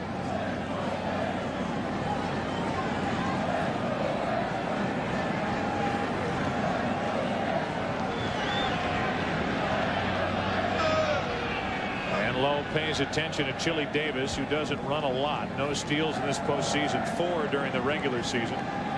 Caught once.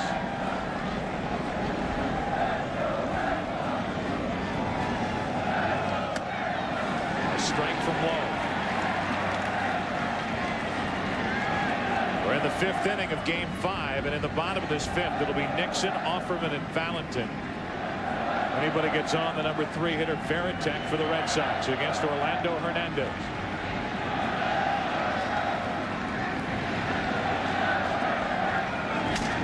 The opposite way to Valentin, smothers it and flips to Offerman for the 4th out. A 2-out walk to Chili Davis. Derek Lowe, a scoreless 5th, halfway through game 5, 2-0 New York. past 75 years, millions have watched the Goodyear blimps hover over special events. Above, it's the Spirit of Akron, carrying on that proud Goodyear tradition. You can find out more about the Goodyear blimp fleet on the internet during a slow night at www.goodyear.com.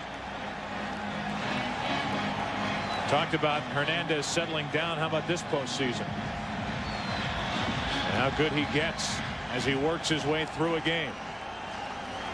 And how smart he is at setting up hitters and working them in a different way the second and third time, the fourth time through.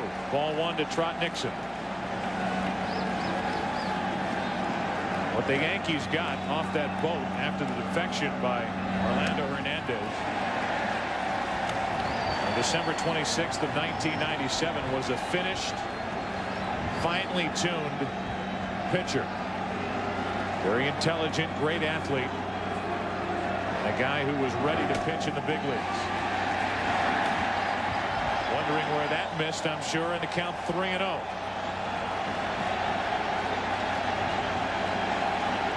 Hernandez has walked 3. 3 balls and a strike.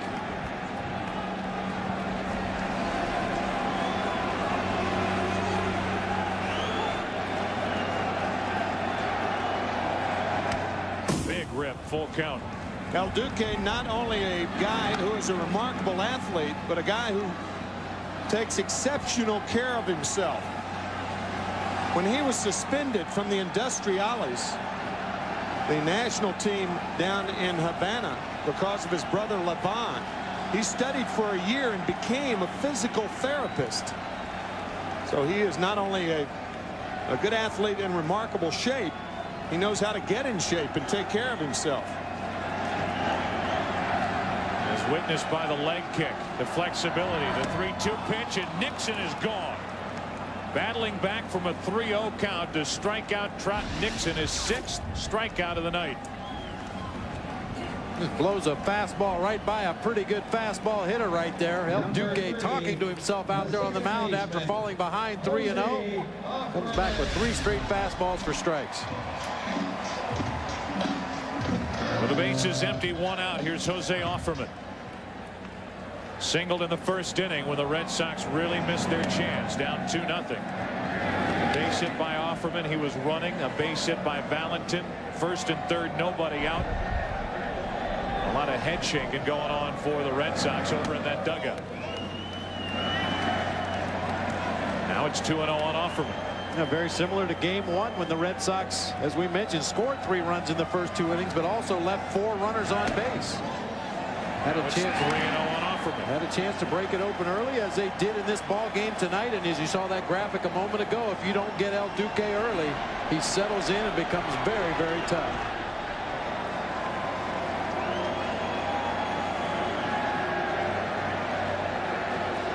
Taking on 3-0. 3-1, and he might take on 3-1.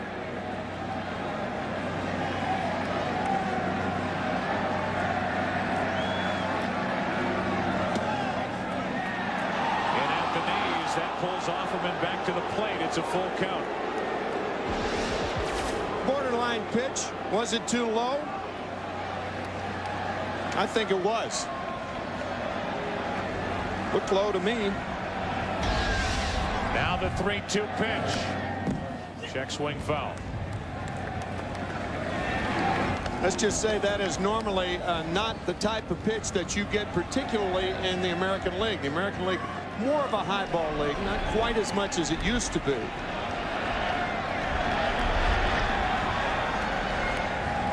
Again, the 3-2, and Offerman again a foul ball.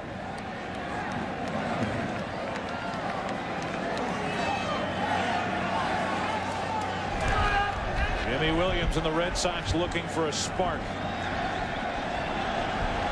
The 3-2 to the left side for Brocious, times it and gets Offerman. 2 up, 2 down here in the 5th inning.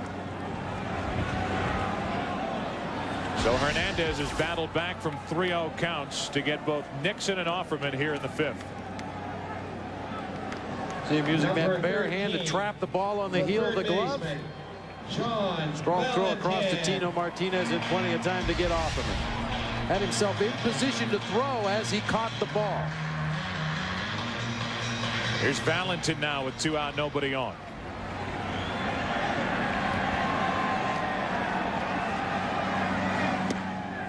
Ball 1. So Hernandez has fallen behind each of the 3 hitters in this 5th inning, but has gotten away with it to this point.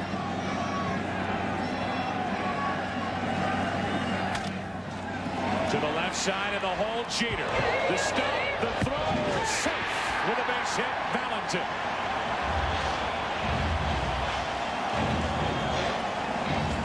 And that's Jeter's style. He'll get in the hole, leap, and try to make the play, and he got it to first a little too late. Folks watching in Cleveland tonight, remember what happened to Kenny Lofton when he did this in Game 5 last Monday night. Serious injury, dislocated shoulder. John Valentin, even with that bad knee, diving into first. And now the tying runs at the plate. Varitek 1 on, 2 out. And again, Hernandez falls behind.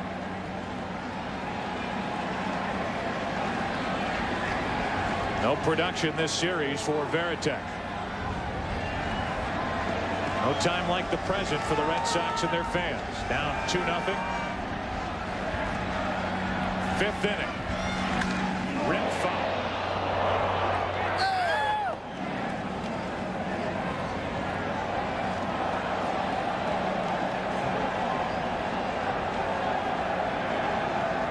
Garciaparra next. So the effort worth it for Valentin to beat that throw. To set up Varitek now and maybe Garciaparra later.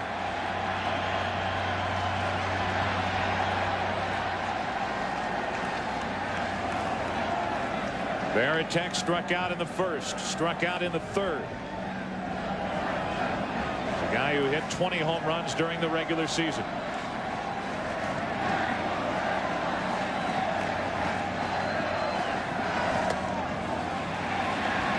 Balls and a strike. Hernandez so far to Varitek this evening has fed Jason a steady diet of fastballs up and in. If you miss in that area, this is an easy park if you're a pull hitter, as Varitek can be, to jack one out of here.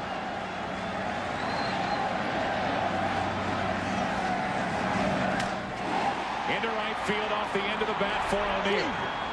And the inning is over. A 2-out hit by Valentin. A hustling base hit. We're through 5 innings in Game 5. Yankees up 3-1 and leading here tonight. 2-0.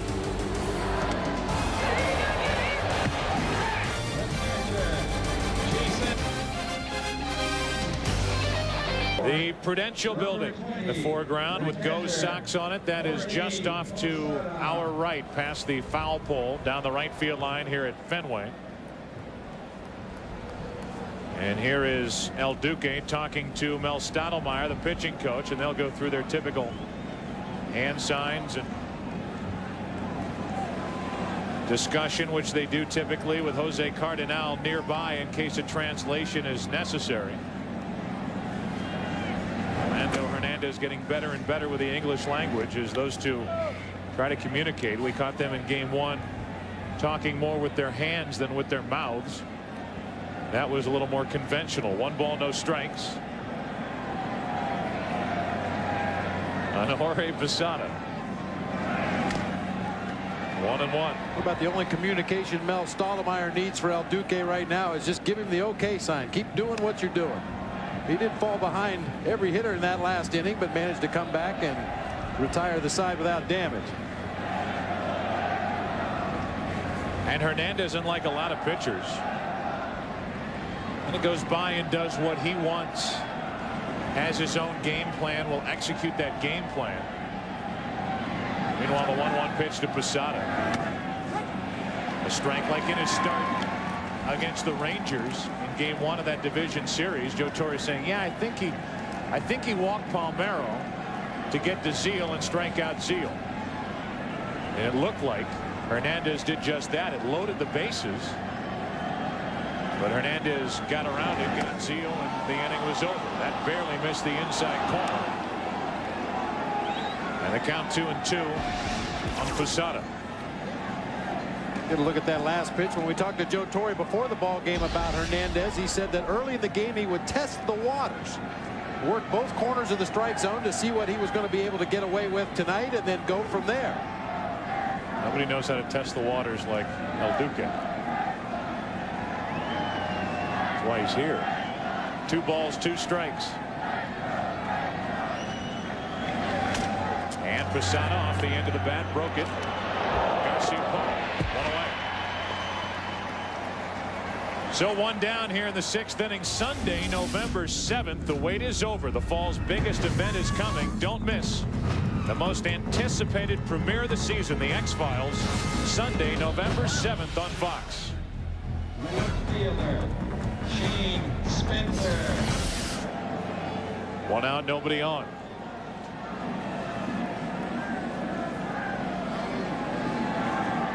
Spencer has popped up line to left. That was against Merker. In fact, he was the last out Merker recorded in the 4th inning. Before loading the bases and giving away to Derek Lowe, who deals one in at the knees for strike 1.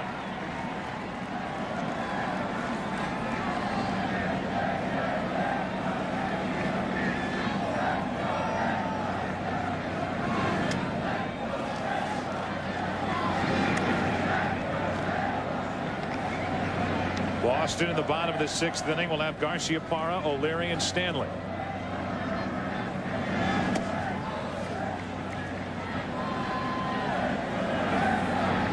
Eventually, you would think a guy like Derek Lowe would find himself either at the front end of a night of pitching as a starter or at the back end as a closer.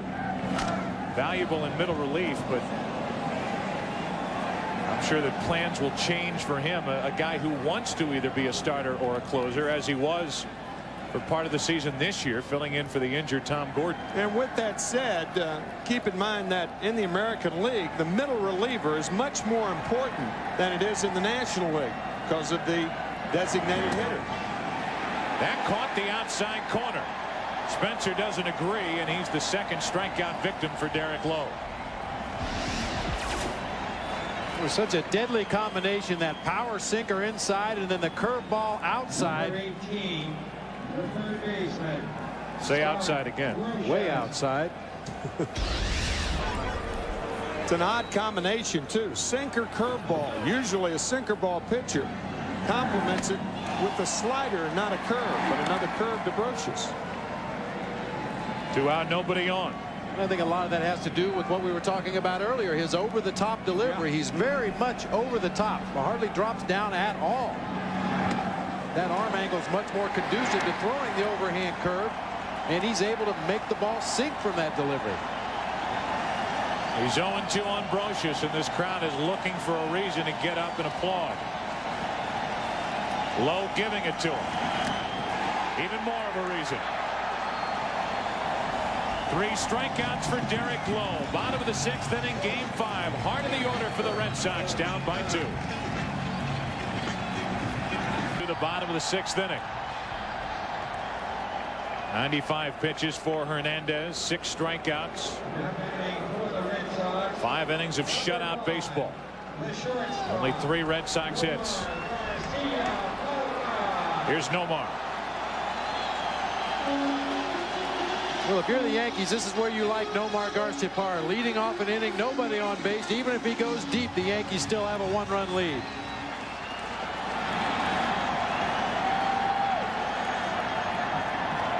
We're going to wait as the sign is hanging over the wall out in that hitter's background, Tim, that you mentioned earlier. We won't show the sign because of what's written on it. It's a little off color, but that's what the delay is about. And maybe eventually somebody will go out there and make them remove it. There we go. Ready to go here in the bottom of the 6th inning.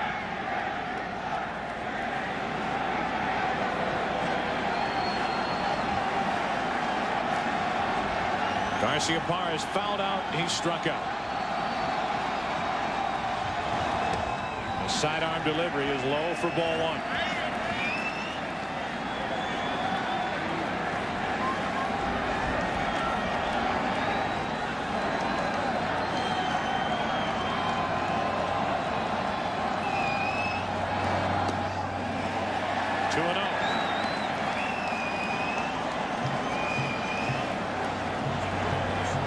was 3-0 on Nixon last inning. Hernandez came back and got him. It's 2-1 here on Garciaparra as that hit the outside corner.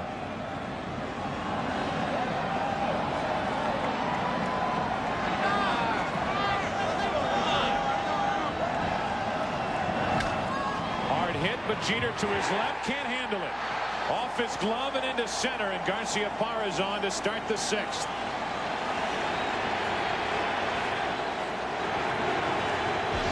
Derek Jeter telling Orlando Hernandez, my fault. The ball stayed down on him. It did not come up. See how it's going to be scored. It's an error on Derek Jeter. And good scoring right there. Derek normally sucks that ball up.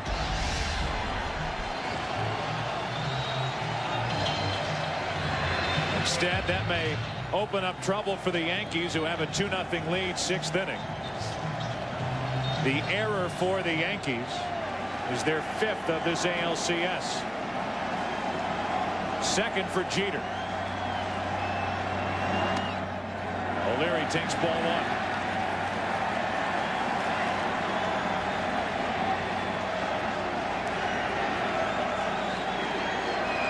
And the crowd starts to get on Jeter. Garciaparra running, the pitch inside, throw down, not in time. Posada is complaining that O'Leary interfered with the throw. Home plate umpire Dale Scott says no. Joe Torre out to argue. The pitch was inside. I don't see how O'Leary could have gotten out of the way of the ball. Here he is right here. He just stays right there. He has every right to do it. Posada had to throw over O'Leary. And Jorge's saying that he intentionally interfered with the throw to second base. It didn't appear to me that that was the case. I think the pitch inside obviously screened Posada from his throw to second base, but no contact was made. If he felt that O'Leary was blocking his throw to second base, he should have made some kind of a contact with that batter. See it once again. The pitch is inside as O'Leary faked the bunt, pulled the bat back out of the way. He's standing in the middle of the batter's box and ducks out of the way as Posada makes his throw. I didn't see any interference on O'Leary's part at all right there. No.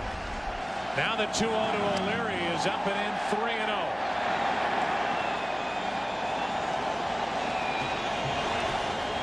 Tying run at the plate for the Red Sox, Pedro Martinez. And Boston trying to get this series back to New York. Runner at second, nobody out, 3-0 pitch. Swinging on 3-0, and it's fouled back and out of play. Why not? The Red Sox leader in home runs with 28, his best year. Why not take one shot at it? Power to left field also.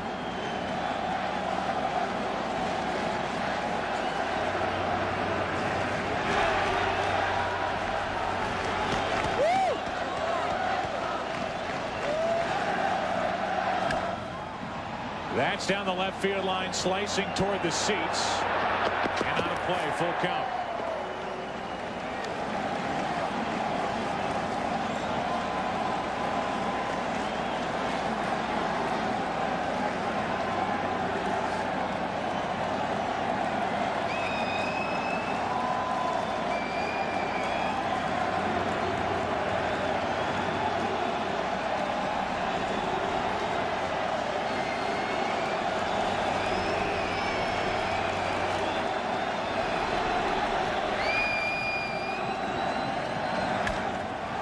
To the right side, that advances Garciaparra to third, and Knobloch with that shot put like throw over to first for the first out of the inning. So O'Leary didn't drive him in, but he gets Garciaparra to third with 1 out now. And that was not his intention, but in making the out, at least he moved the runner 90 feet. I've noticed in this series, Chuck Knobloch has had throwing problems throughout the regular season and into the postseason. And when he releases the ball, his eyes immediately look up to watch his own release of the throw. That's an indication of being overly conscious of what you're doing, and that might be part of the problem. Most of the time, the infielders keep their eye on the target, try to throw through the target, but Knobloch immediately looking up to watch the flight of the ball. Watch his eyes as he releases this toss to Tino Martinez.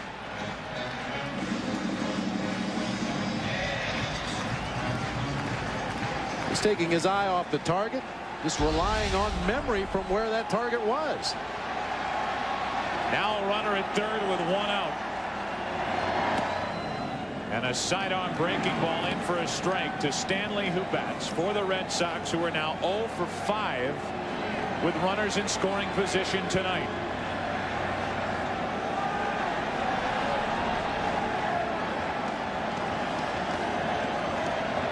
Garciaparra at third with 1 out. And an 0-2 count on Stanley. Mike is walked. He's flying to left.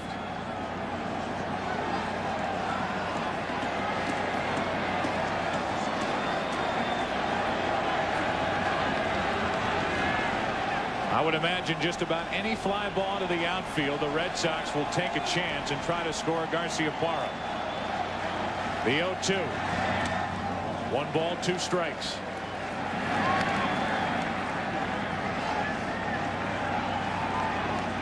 Wendell Kim extremely aggressive over at third base. He's the third base coach for Jimmy Williams. Runner at third, 1 out. 2-0 Yankees, 6th inning. And there's a fly ball into shallow right. O'Neill will make the catch. Garciaparra tags, and it's just not deep enough, even though the throw pulls Posada away from the plate. That ball's only, what, 180 feet away from home plate down that short right field line. Any deeper they might have tried it.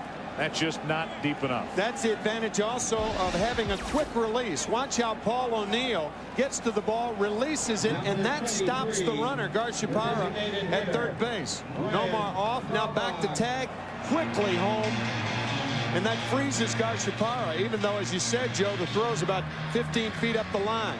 Yeah, Garciaparra cannot determine if that throw's on line or not. All he knows is it's in the air on the way to the catcher, and he has to hit the brakes at third.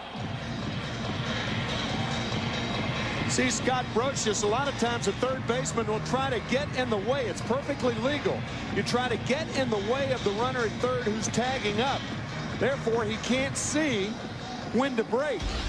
Usually you try to break the minute that ball hits the glove. But third baseman in left field, a ball hit the left field, he'll line himself up with that fielder and try to obscure the view of the runner at third. Now it takes a hit or something out of the ordinary from Daubach. Watch Chuck Knobloch right here. Garciaparra back to I should say Scott Brocious. Garciaparra back to tag up. And Brocious trying to get in front of Garciaparra to obscure his view from O'Neill in right field. 1 ball, 1 strike on Daubach.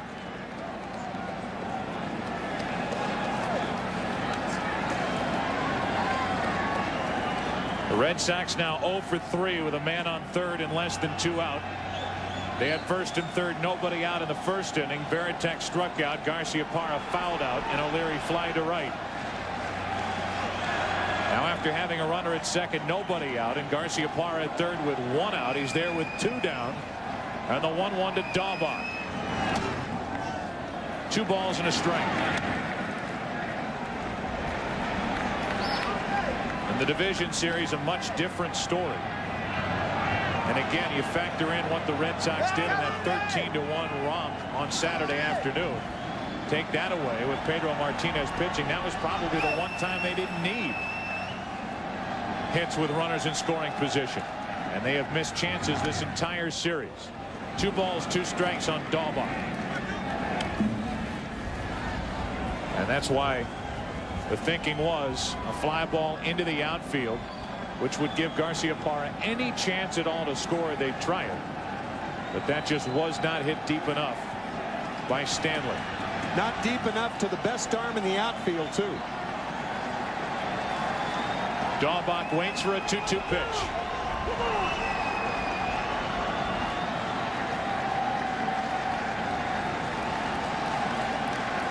Runner at third, Garciaparra, 2 out. And to the first baseman, Martinez. He'll take it himself. Another scoring opportunity for the Red Sox. Another scoring opportunity wasted by Boston. Still 2-0 New York. Back after this from your local Fox station. Off. He's had throwing troubles all season long, and we'll play you a bite that he gave us before yesterday's game in just a moment as he leads it off here in the 7th inning. And it ties in with the throwing errors he has had. And Bob, what you picked up on that throw that he made in the bottom of the 6th inning. First pitch of the 7th is a strike in from Derek Lowe. And Derek Lowe has done a tremendous job coming in out of the bullpen, picking up for Kent Mercker back in the 4th inning. Knobloch, who committed 26 errors for the Yankees at second base this season. Grounds to short. Garciaparra to his right. Shows off that good arm, one away. And here's what Chuck has to say about the troubles he's encountered fielding this season. You know, you really have to, you know, you turn the page. You know, I mean, that's an old saying, but you do. I mean, once something happens, or once a play happens, or the first out is made, you got to look toward that second out.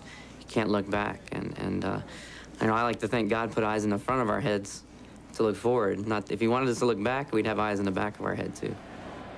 I agree with the look forward part, but you're not supposed to look up and watch your own release of a throw, which is what Knobloch has done repeatedly throughout this season. 15 of his 26 errors were throwing errors. And there's a strike to Derek Jeter. And that's why when he doesn't have time and he's not thinking about it, like a play he made up the middle in last night's game, he just gets it and throws it. Jeter has the bat just shattered in his hands, and Stanley drops the throw, and it'll trickle into the dugout, and down to second is Jeter. Garciaparra threw it perfectly over to first. The home plate umpire was hit by the bat when it shattered, as I mentioned. Jeter made contact, the bat shattered, and we'll take a look at the first part of it as it came back and caught the home plate umpire Dale Scott. He looked back as he left the batter's box, and then Stanley, just a lack of concentration over at first base. Yeah, that was a very, very careless play by Mike Stanley. Of course, Nomar Garciaparra does have a strong throwing arm, and sometimes he can bend that glove back. If you don't square up on a hard throw like that. Stanley looking in the glove, but it's in the dugout. And it is an error on Stanley, as it should be. Committed 8 during the regular season. That is the Red Sox 9th error, which continues to build on an LCS record. Garciaparra, who has 4, isn't charged with that one. And he shouldn't be. That was a throw that was head high and just missed by Mike Stanley. In thinking about that throw, it looked like Mike Stanley could have closed his glove prematurely. Sometimes you do that. You anticipate the throw getting there quicker. We mentioned Garciaparra's arm. It appeared that Stanley closed the glove prematurely, and when the ball hit, it hit a closed glove and not an open one. One more time. Yep, that glove was closed. So a careless error by Stanley at first, and to compound the problem, the ball left the glove of Stanley and went into the Red Sox dugout.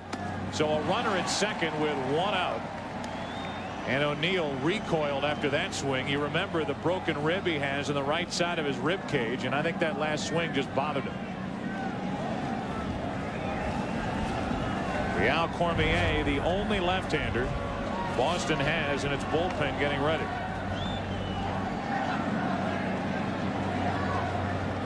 The 0-1. 0-2 on Paul O'Neill. Errors really hurt the Red Sox in Game 4. You remember this throwing error by Garciaparra. And then the error which was charged to Saberhagen on the low throw from Stanley. And then the missed effort on what should have been possibly an inning-ending double play. That was charged to the second baseman Offerman, and it funneled down and led to the grand slam, which blew it open in the ninth. Now O'Neill grounds one through the right side. They will bring Jeter to third and hold him late. Good throw by Nixon, and it's first and third with one away.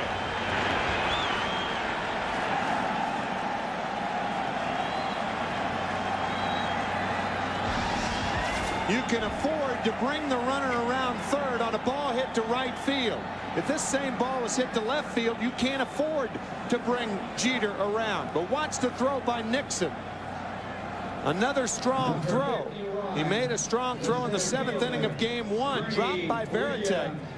But Varitek cannot see Derek Jeter. Once he sees him round the bag, he thinks he's coming home. And Jeter slipped, as you see right there, when he hit the brakes. Had Varitek come up and thrown immediately to third base, they more than likely would have had Derek Jeter. But Varitek doesn't know that. He's diving back to protect the plate.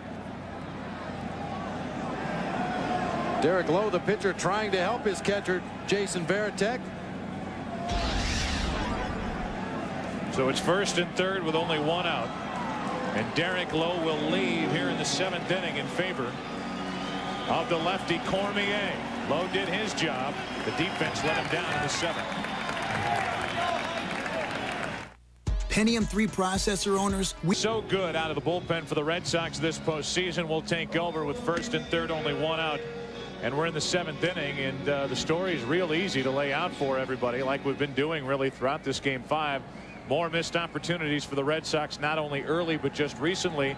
The pitching has been good, but the defense again has been a problem for Boston. Yeah, there's no question the defense has led the Red Sox down. A lot of people here in Boston will point to some questionable umpires calls for the downfall, but once again tonight the defense letting the pitching staff down.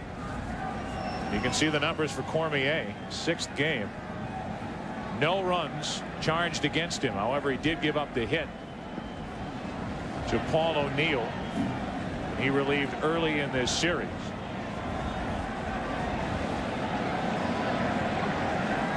Runners at the corners here, one out, facing the switch hitter Bernie Williams. They turn him around, make him bat right-handed, and he takes a strike.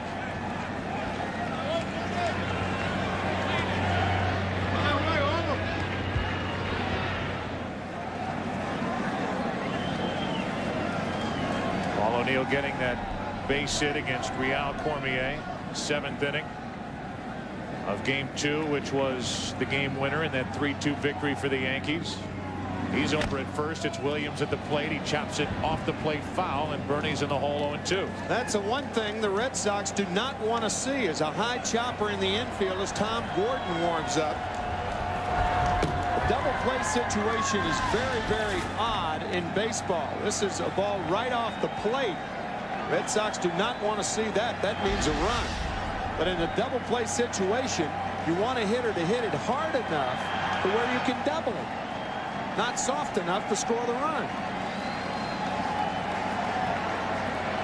Runners at first and third, one out, no balls, 2 strikes, and Williams hops out.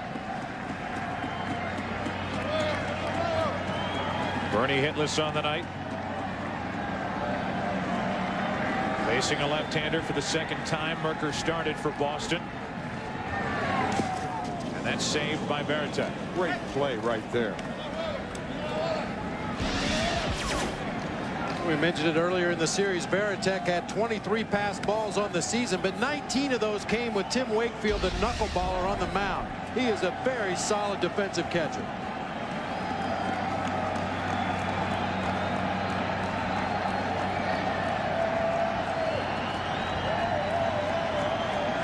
Good numbers for Williams in his career against Cormier. Yankees lead 2-0 in the 7th inning here in game 5.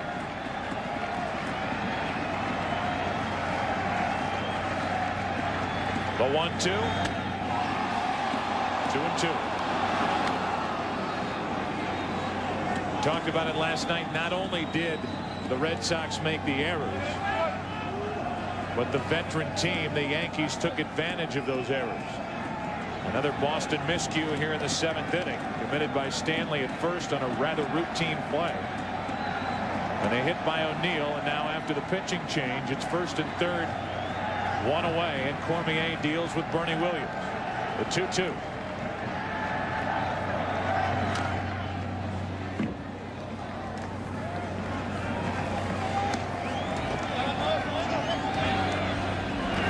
You know, many times you look at a hitter's face as he stands in the batter's box, and you can sense tension or stress or anxiety. Bernie Williams always looks so calm in the batter's box. So does Derek Jeter. There's a silence in their face. It says,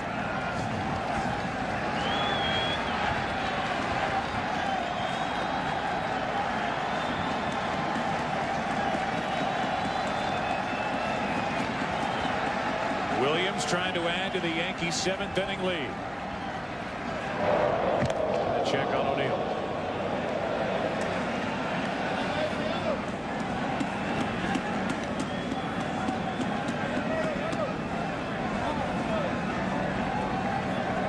Stanley, I'm sure, wondering what his error will lead to here in the 7th inning and what the bigger picture is.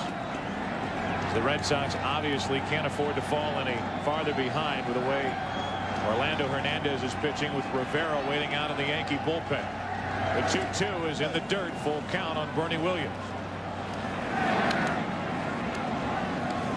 now we'll see if Joe Torre sends Paul O'Neill. I think what you do as the middle infield is you shorten up about 3 steps. Play 3 steps shallower. Because on a hard hit ball, if O'Neill's running, you may not be able to turn the double play. You may have to come home with the ball.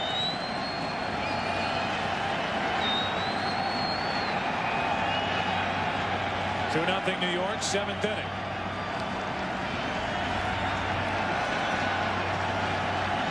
And Williams steps out as Cormier took too long.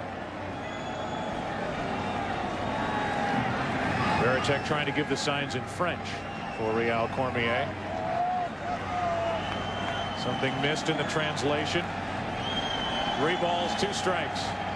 1st and 3rd, 1 out. And the runner O'Neill did break. A late break off first.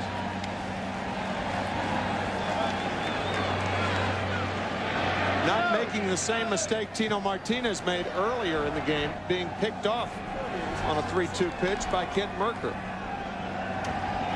So if the Yankees start O'Neill again, Cormier can get the ball past Williams. You can get out of the inning with a strike him out, throw him out, double play.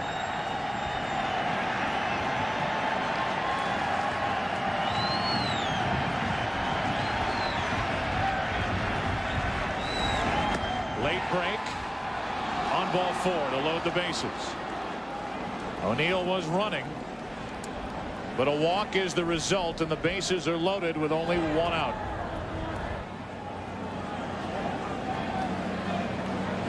Now you have Chili Davis at the plate, and another decision. Do you want Cormier against Chili Davis? Yes.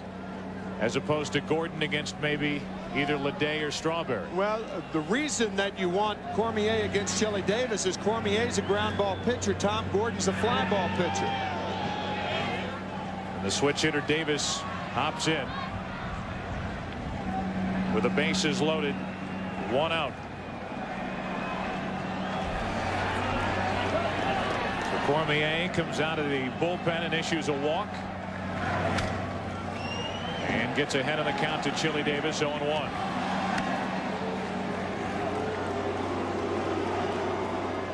So many more options for the Yankees from the left side. So even though Gordon's getting ready, you have the switch hitter Davis, who they would rather have bat right-handed. As I mentioned, you've got Leday and Strawberry on the bench, and you've got Tino Martinez, another lefty, on deck. So this was the time to use Cormier. Time call.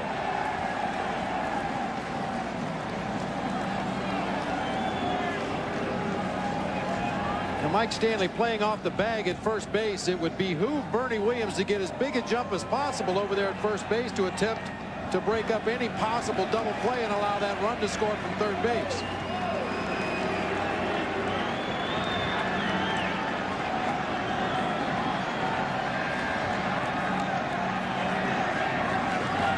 The count to the right side for Offerman. He can't handle the ground ball. Everybody's safe, and it's 3-0 Yankees. And the defense for the Red Sox has been absolutely dreadful in this series. Boston wasn't going to turn 2 with that ground ball, but they should have at least had 1 out. Seems like when the Red Sox have made errors, they've made them in bunches, which is the worst way to make them. The one error by Mike Stanley allowing Jeter to go to second, and now an error on Offerman, an RBI for Chili Davis, but no out recorded. Wow. It's another error. That is 2 in this inning and game, 10 in the ALCS. Jose Offerman, second most in the major leagues in this decade with those 197 errors. Led the National League in 92, 94, and 95 as a shortstop for the Dodgers. Led them in errors, that is. So it's an E4. It is an RBI for Chili Davis. That gives him his first of the postseason, and the Yankees add to their lead. Now have the bases loaded, only one out for Tino Martinez, who takes a ball. It has got to just tear up the stomach of manager Jimmy Williams, who prides himself on teaching how to play the infield. That's how he made his name in baseball, coming from the minor leagues and teaching not only with the Braves, but before that with Toronto. As Martinez rockets one foul, 1 ball, 1 strike. So Jimmy Williams has to stand by in the dugout watching his team make one error after another in this ALCS. A guy who, if you talk to players who played for Jimmy Williams, will tell you is as good an infield coach as there is in the game today. But Offerman brought his fielding troubles with him from Kansas City, and before that Los Angeles. The 1-1 pitch into center field, sinking in a hurry, a base hit. Played on a hop by Lewis. 1 run scores. That's O'Neill. And it's 4-0 Yankees in the 7th inning. RBI base hit for Tino Martinez against the left-hander Cormier. And the Yankees can start to smell a return trip to the World Series.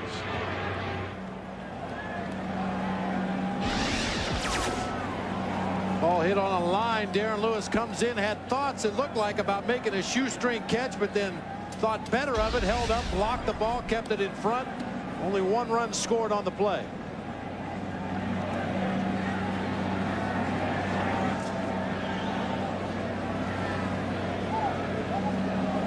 Number 20, the catcher, Jorge Posada. So the Yankees, who have scored a couple and lead by 4.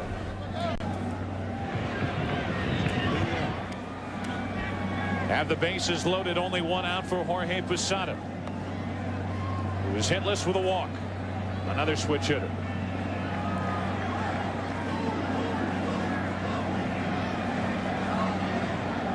Bellinger pitch running for the Yankees. He's the runner out at second base. He runs for Chili Davis, who in this inning has driven home his first run of the postseason.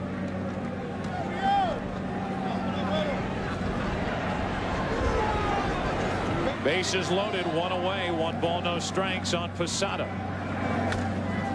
1-1. Boston during the regular season committed 127 errors in their 162 games. 0.78 errors per game. In this LCS, they're averaging 2 errors per game, 10 in 5 games.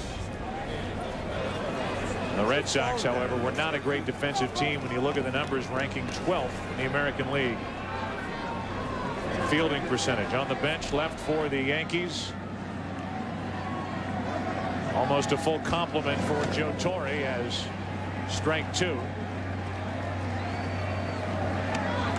It's picked up by Cormier against Posada.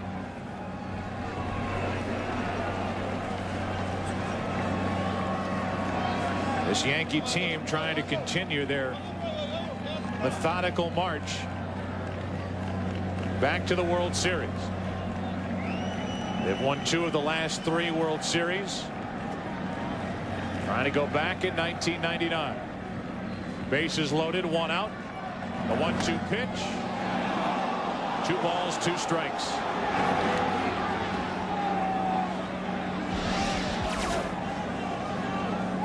Cormier wanted that fastball just off of the inside corner to Posada. Definitely fooled him on the pitch.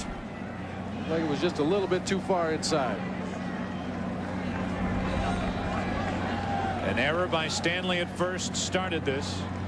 And again, the Yankees take advantage as Posada strikes out on a pitch down and in. 2 gone.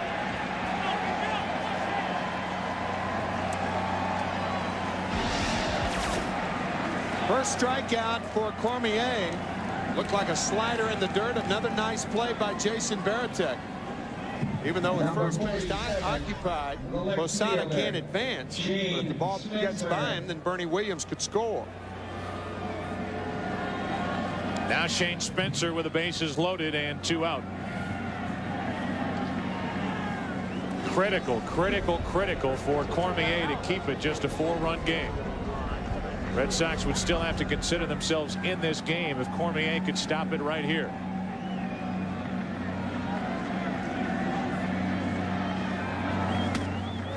And a strike on the inside corner.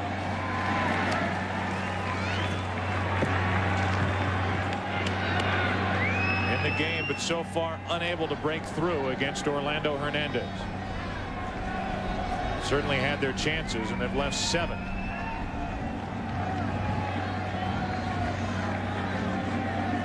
Including 2 runners at third who were there with less than 2 out. Shane Spencer certainly familiar with this situation. He came up last September for the Yankees. He had 3 grand slams in the month of September. Joe Torre, in his 18+ years as a manager, had 3 grand slams. He was a September hero and then popped a couple of home runs in the division series against Texas. At one point this season had an irregular heartbeat and had to go on the disabled list, and it was at that point that Spencer lost what looked like a hold on that left field spot for the Yankees. It was then that Ricky Leday took over and finished strong for Joe Torre. Bases loaded, 2 out in the 0-1 pitch. 1 ball, 1 strike.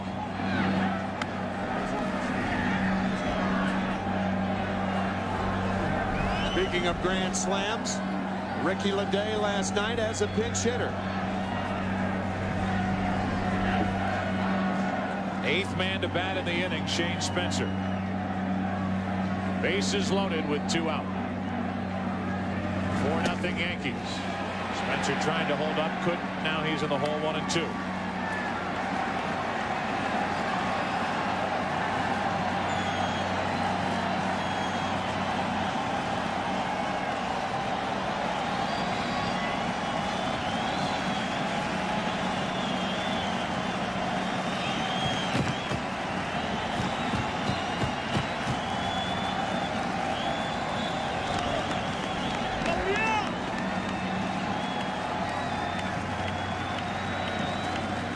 Now the 1-2 to Spencer. 2 balls, 2 strikes. Cormier certainly not afraid to work inside. He has since he has come in out of the bullpen for Boston. It's all right to work inside against Spencer, but not inside for a strike. He is a good inside hitter. And I think that last fastball inside off the plate set up what I'm guessing will be a changeup down low and away from Spencer. Now the 2-2. Struck him out looking. 2 errors in the inning. 2 runs for the Yankees. The error by Stanley at first. The error by Offerman at second. The task even tougher in Game 5. Time to stretch, down by 4. His bottom inning here in Game 5. A 4-0 lead for the world champion Yankees. Don't blame the curse, blame the defense in a way. 10 errors. 6 times the Red Sox have grounded into a double play. The batting average starting to slide, and again that's with that 13-run outburst on Saturday. And 2 sacrifice bunts by the Yankees led to big runs early in this series as Darren Lewis takes a strike. It'll be Lewis, then Nixon, then Offerman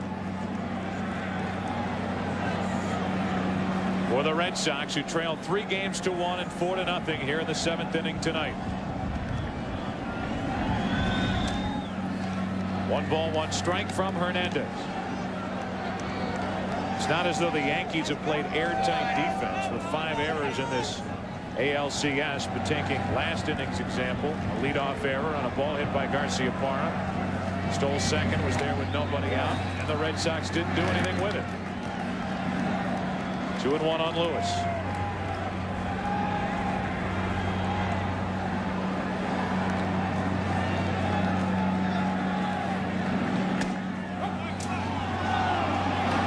Show the graphic of how Hernandez gets better and better as the innings wear on.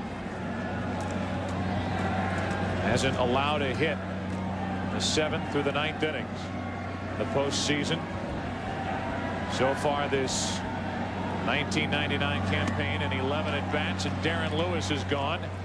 That makes it 12 at bats now against Orlando Hernandez. No hits as he works here in the 7th inning. Little drop down fastball, took a little off of it too. That wasn't really a straight change up. It was just a couple of miles an hour slower than his average fastball. The in-game box score for the Red Sox. Highlight the middle 3: Varitek, Garciaparra, O'Leary, and the bottom of the order held hitless. And now Trot Nixon, who's part of the bottom of the order, who has struck out and walked, takes a ball. And again, no hits allowed. 7th inning on against Hernandez. One of the big differences between the Yankees and the Red Sox, with the exception of Pedro Martinez, the Yankees can make up with poor defense with good pitching. The Red Sox can't do that. Very few teams in the game can do that. Nixon is rung up on that check swing, and he's in the hole 1-2.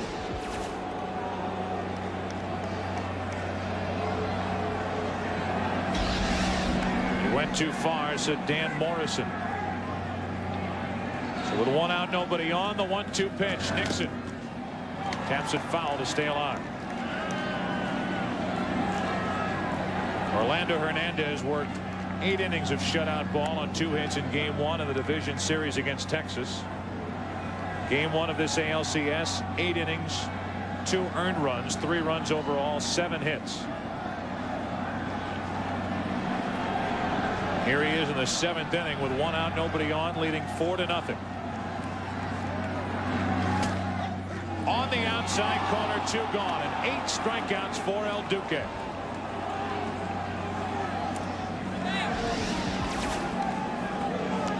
El Duque, king of the hill tonight.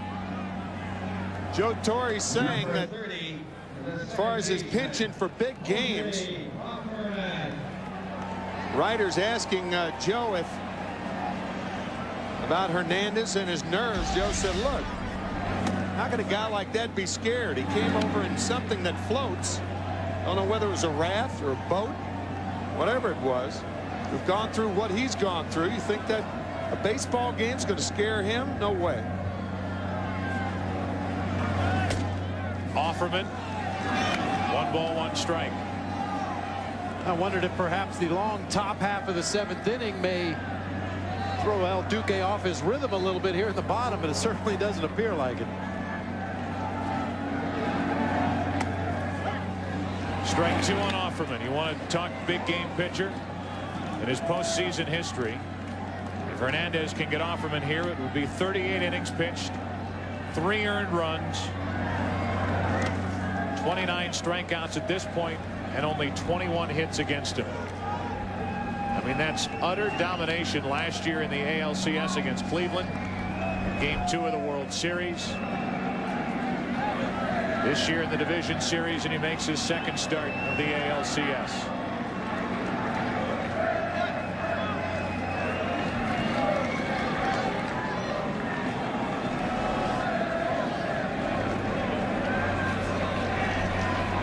Two balls, 2 strikes, 2 out, nobody on. Full count with Valentin on deck. It wouldn't take much to make the Red Sox feel a little better here in the 7th inning.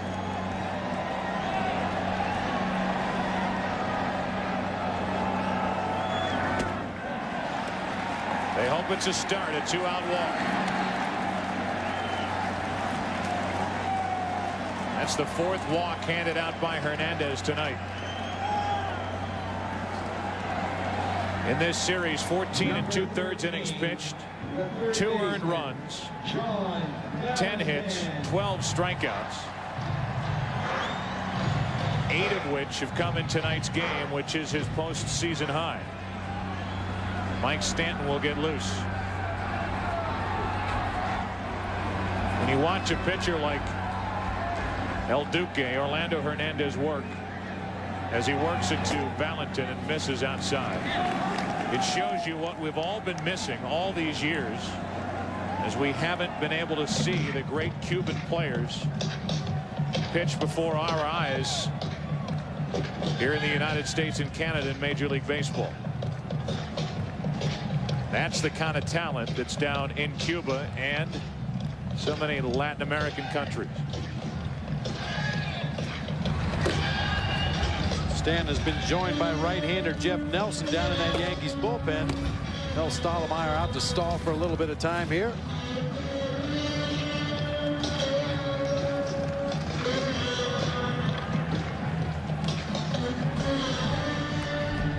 One ball, no strikes on Valentin. A power man at the plate. A power hitter, Varitek on deck, and the Red Sox hoping that they can do something against Hernandez. 1 ball, 1 strike.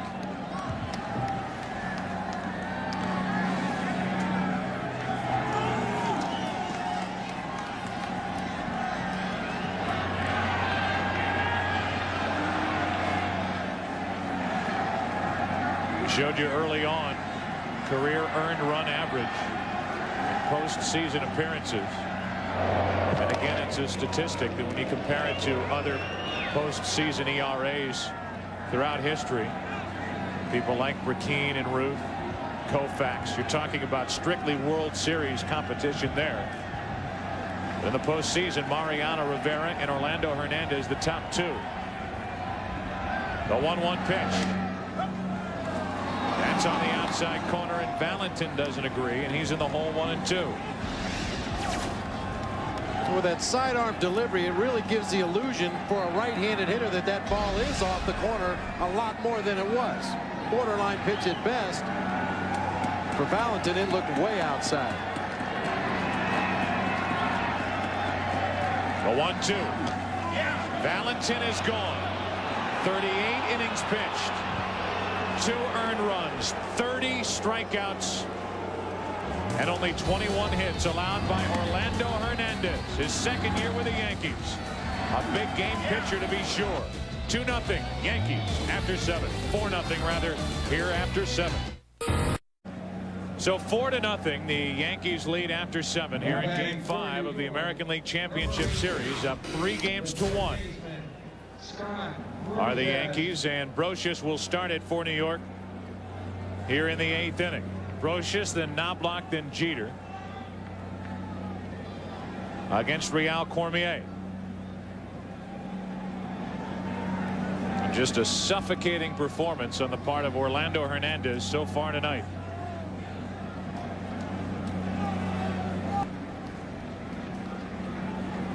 Cormier came on last inning, walked the first hitter that he faced. That was Bernie Williams. And Davis reached on an error, drove home a run. Tino Martinez an RBI base hit, but he put back-to-back strikeouts together between Posada and Spencer to keep it relatively close at 4-0.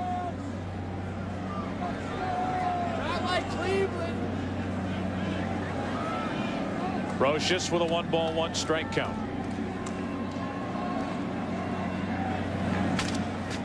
To the left side for Garcia Park.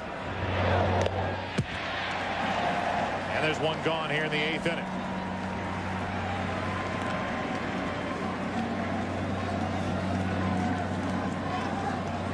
Now Knobloch with 1 out, nobody on. Chuck is 2 out of 4 tonight. Chuck Knobloch.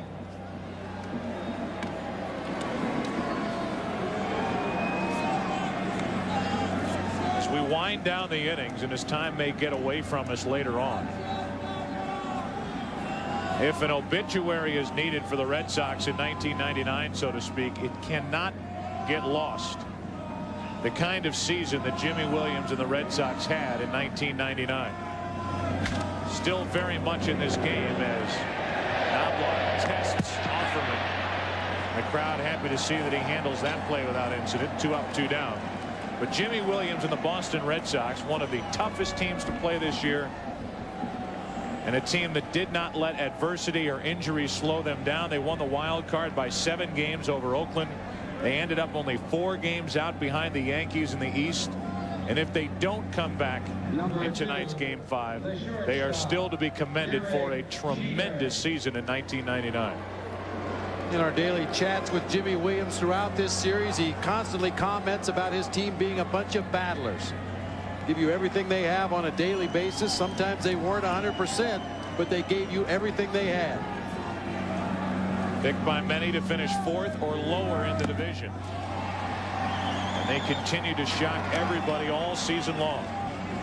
And nobody did a better job in any dugout around Major League Baseball than Jimmy Williams. In this series, we highlighted the shortstops coming in. They certainly haven't disappointed, but the errors that have piled up for Garciaparra are alarming, and they have hurt the Red Sox in this series. 1 ball, 1 strike on Jeter.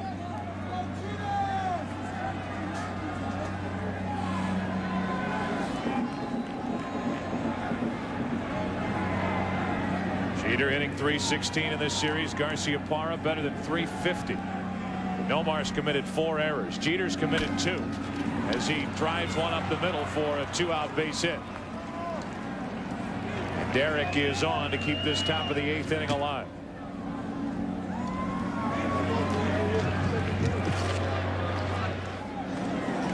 And to show you how tough the Red Sox were in this postseason alone, down 2 games to none in a best-of-5 series against the heavily favored in all of the artillery that the Cleveland Indians can throw at you, and they came roaring back with 2 wins here at Fenway.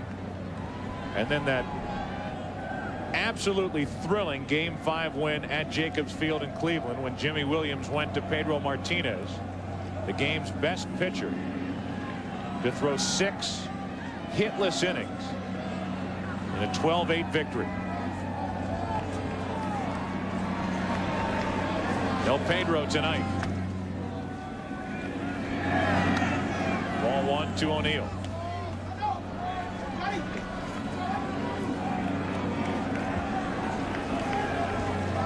The Red Sox will have the heart of their order bat in the bottom of this 8th inning. So this is an important frame for Cormier to keep it. A 4-run Yankee lead.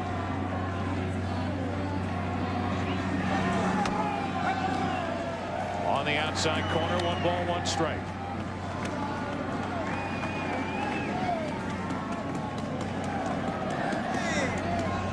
Let's go! Red Sox, here we go!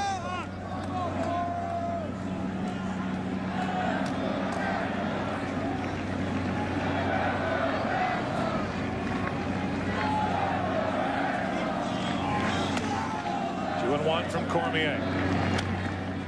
If Orlando Hernandez and other relievers can get through the 8th inning, Joe Torre said he will go to Mariano Rivera this evening in the 9th inning.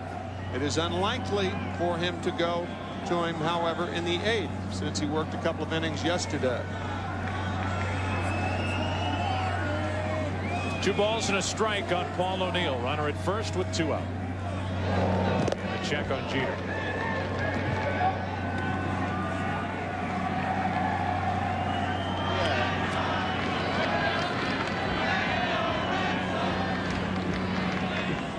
Game 1 of the World Series is scheduled for Saturday night. So if Joe Torre stays with the same lineup of pitchers in his starting rotation, and he wants Hernandez to start the World Series, as O'Neill swings through 1-2 and 2, when Saturday rolls around, it would be the typical day for Hernandez. 4 days of rest and pitching on the 5th day. Off this Monday night start here in the American League Championship Series.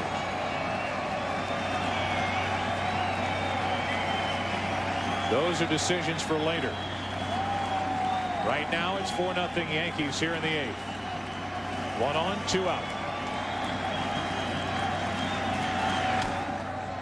And that's down the left field line, slicing toward the seats and going out of play.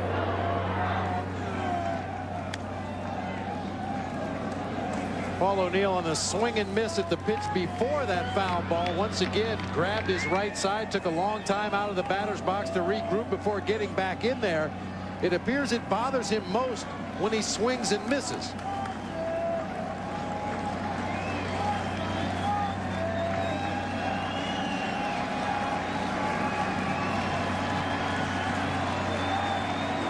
Runner at first with 2 out.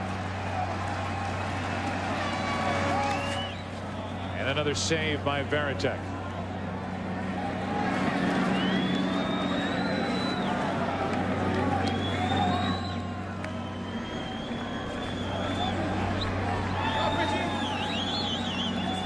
Jimmy Williams, who likes to keep it simple for the Red Sox. Very few team meetings. They don't stretch as a team before the game. They don't meet as a group, at least the hitters, to discuss the opposition. First game of the series. Just wants to go play. And they have played well and earned his respect, this Red Sox team this year. Runner goes on strike 3 to O'Neill. That'll do it for the top of the 8th inning. Heart of the order in the bottom of the 8th for Boston. Trailing by 4. The 1999 American League Championship Series on Fox is brought to you by Brewery Fresh Budweiser, official beer of Major League Baseball. This Bud's for you. By Adidas, long live sport. By Centrum, as nutritional science advances, so does Centrum, always complete from A to Zinc. And by Mitsubishi Motors, the all-new 2000 Eclipse. Wake up and drive. Whenever the Goodyear blimp is hovering above with its camera focused on an event, you know you're going to get a unique view. Overhead is the Goodyear blimp Spirit of Akron, named after Akron, Ohio, the home of the world headquarters for the Goodyear Tire and Rubber Company. We thank them for joining us throughout this American League Championship Series. Early on, the Bud 1 airship and the Goodyear blimp here in Boston. Turns out a beautiful night, a cold night. Windy here in the New England area as Soho joins Game 5 at second base, a defensive replacement for Chuck Knobloch. Worth talking about is a breaking ball is in for a strike to Varitek. If the Yankees do go on and win, Saturday the World Series starts. You wonder if Joe Torre will continue that pattern of replacing Chuck Knobloch. That has not been his pattern this year. Well hit into right field. O'Neill back at the wall to wave goodbye, and the Red Sox are on the board.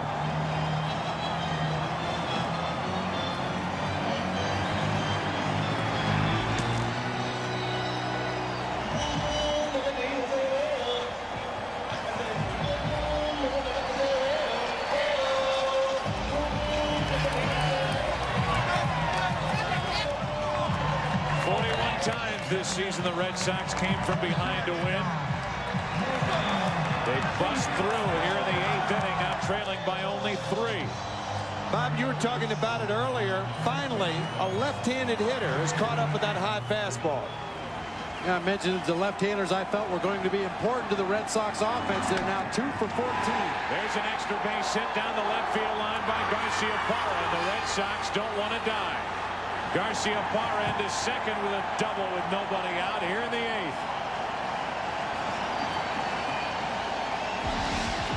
High heater, middle of the plate to Varitek. Bye.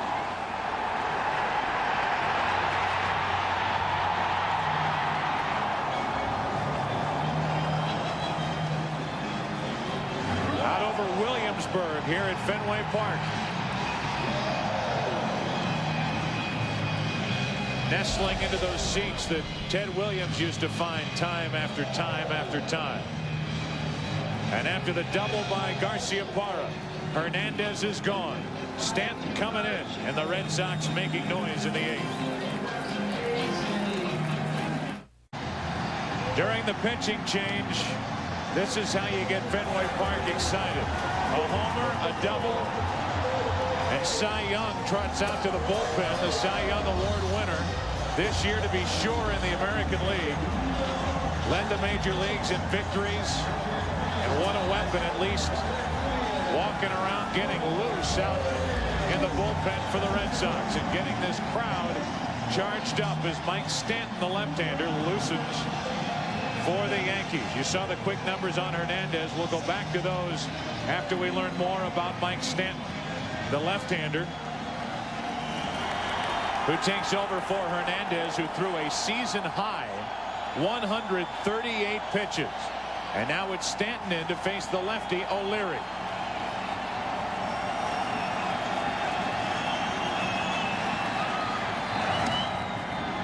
And a strike on the outside corner from Stanton. It was Troy O'Leary that just missed a home run off Mike Stanton when Stanton faced one batter, Troy O'Leary, in Game 2. The Yankees up by a run. That was in the 8th inning of Game 2.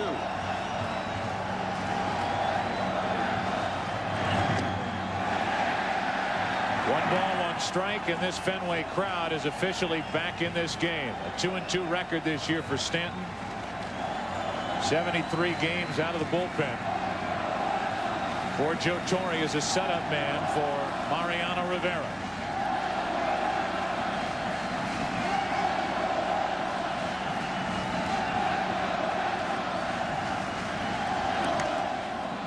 Strike 2 on O'Leary.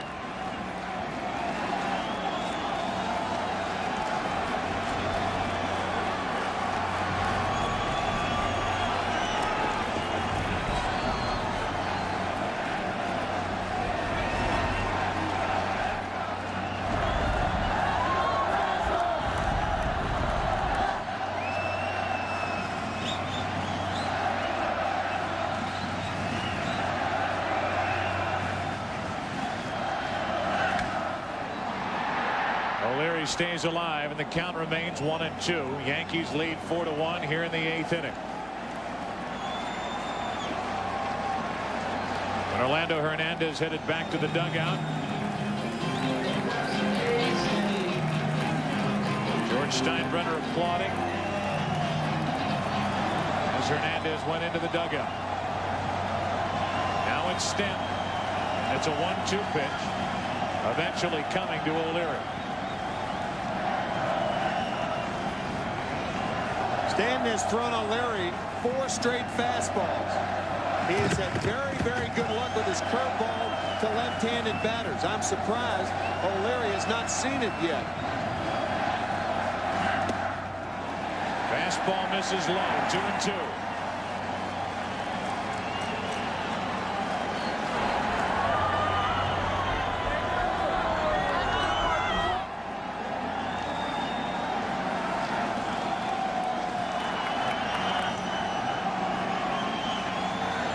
Second with nobody out, and O'Leary wants time. And he's granted time before the pitch by Stanton. 2 unearned runs scoring for the Yankees in the 7th inning. One of the most routine of plays on a throw to first drop by Mike Stanley, which led to trouble. Growing in importance as we go along here in the 8th inning. And now time called by the Yankee catcher, Posada. Now with the runner at second base, Posada going through a series of signs, and apparently Stanton is either confused or Posada is confused, and that's the right thing to do if you're behind the plate. Go out there and make sure both parties know exactly what pitch is going to be thrown. Remember, this year Posada has had a very difficult time with the bullpen in particular. Rivera, Nelson, and Stanton. Wild pitches and pass balls. Breaking ball had O'Leary frozen, but it missed, and the count's full 3-2.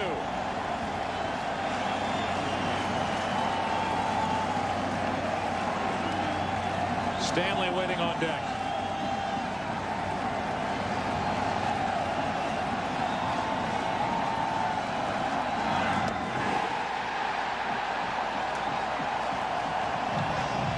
Just like that, the tying run will walk to the plate.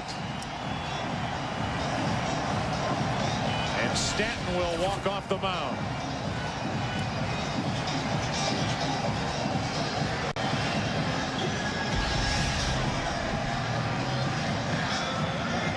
Stanley coming up. Daubach after Stanley.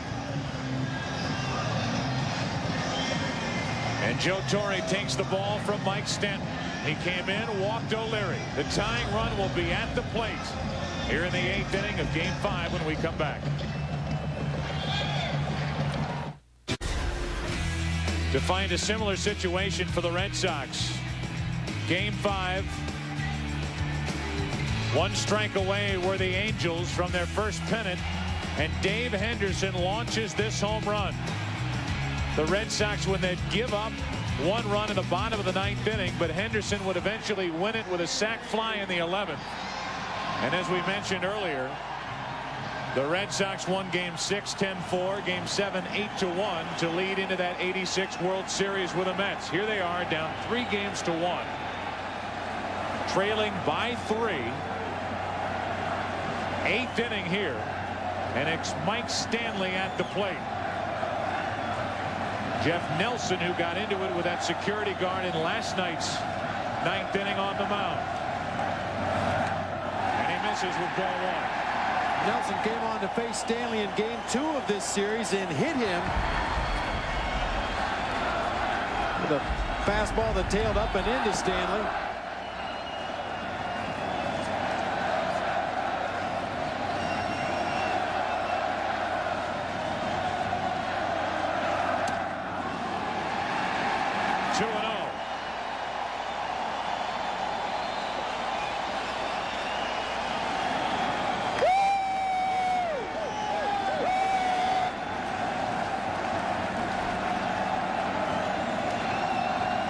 Stanley could tie it with one swing.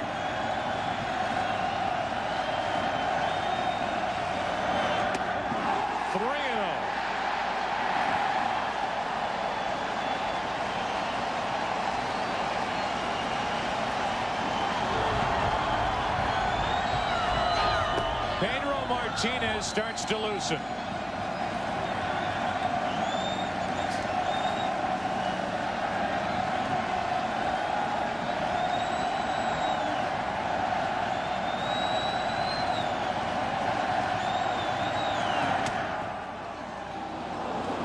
From Nelson.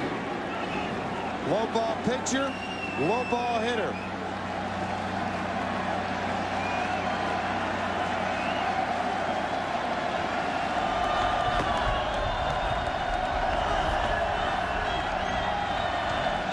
The 3-1. A shot into center field for Williams. Hesitated, made the catch. And that's the first out here in the 8th inning. A smash into center by Stanley.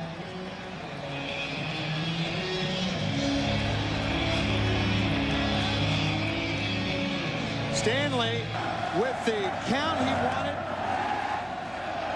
after falling behind. 3-0. Nelson with a big 3-0 strike. Stanley rifles this ball to right center, but Bernie Williams is right there. So Nelson faces one hitter. He retires Stanley. Daubach, the scheduled hitter for the Red Sox, and another pitching change for New York.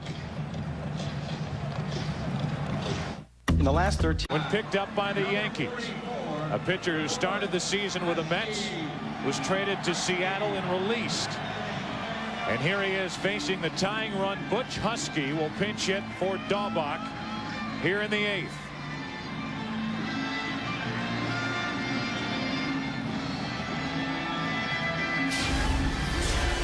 Husky in Game 4, scoring on this hit by Troy O'Leary. And you can see the knee problem and the running speed, which could be a factor here tonight. That was in the 2nd inning of last night's Game 4. He's the tying run at the plate here. And he takes a ball from Watson.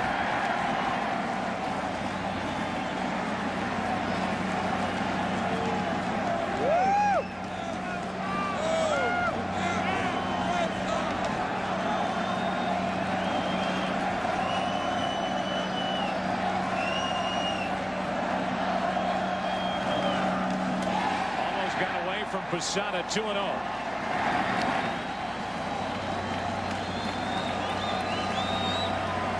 One thing Husky has to guard against right here with Darren Lewis on deck.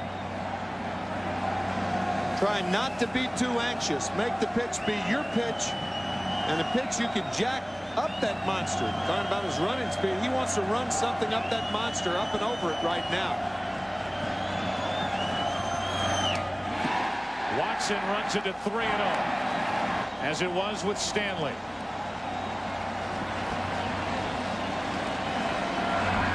Now it's Mendoza getting loose for the Yankees in their bullpen.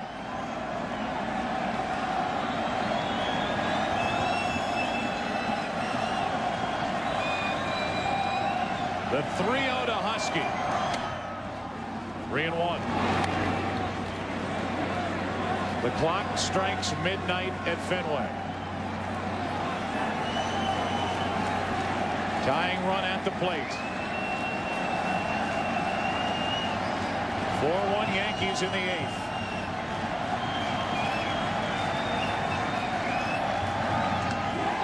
Bases loaded.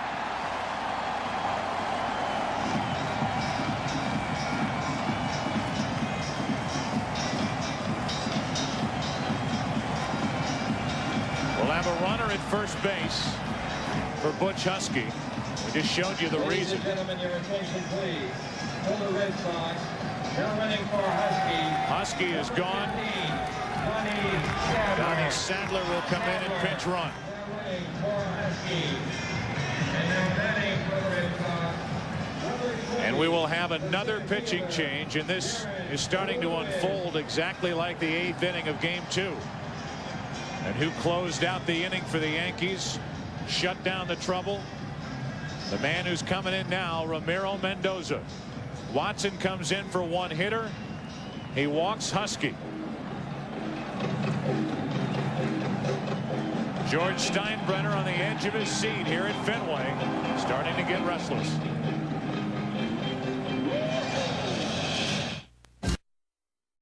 Coming in the 8th inning and stopping a Red Sox rally. Asked to do the same in Game 5. Pinch hitter Scott Hatteberg at the plate. Bases loaded. Ball 1. 4-1 Yankees in the 8th. With Garciaparra, O'Leary, and now Sadler at first. Hatteberg hints for Darren Lewis. Tying runs are on. Hatteberg trying to check one, came up empty, 1-1. Mendoza will stick with that sinker, trying to entice the ground ball to at least get one out.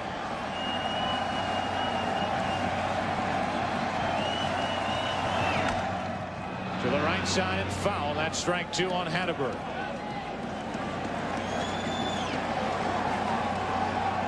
On deck, it's Trot Nixon. The Red Sox are 0 for 8 tonight with runners in scoring position. They have yet another chance. Their only run so far tonight, a leadoff home run here in the 8th inning by Varitek.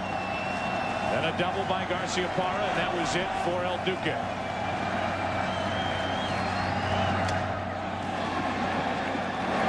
Two balls, 2 strikes.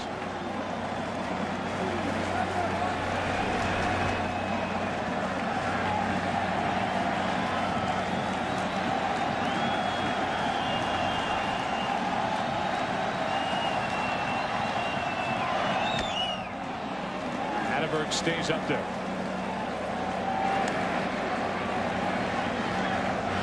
The Red Sox facing elimination here tonight against their ancient rival, the New York Yankees.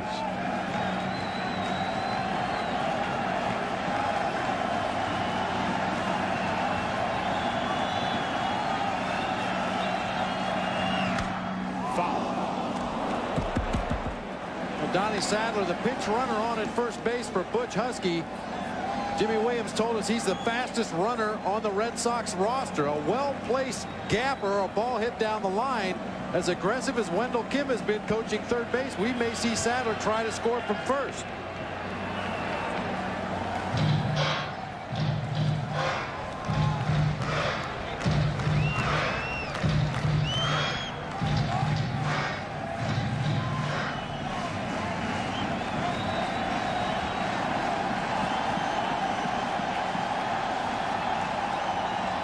Again, the 2-2. Saved by Posada, ball 3. Tell you how big that save was. And not only prevented a run from scoring, but it prevented the tying run potentially from getting in scoring position. Fine play by Posada.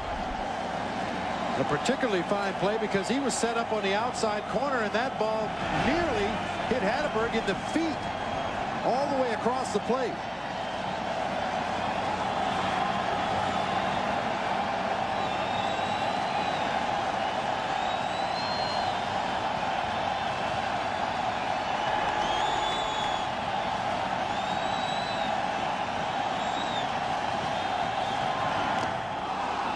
Got him for the second out.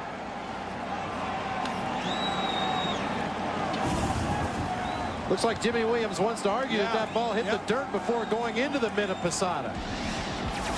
You could see some dust kick up. Number 7. That's a short hop. It's a short hop. Not the umpires again. If Hatteberg got a piece of that on a foul tip, and it sounded like he did, since that ball skipped in and hit the dirt before Posada had it, he should still be up there. Was the sound you heard it hitting the bat or the dirt? Right now it's Tron Nixon, bases loaded, 2 out, and a ball from Mendoza.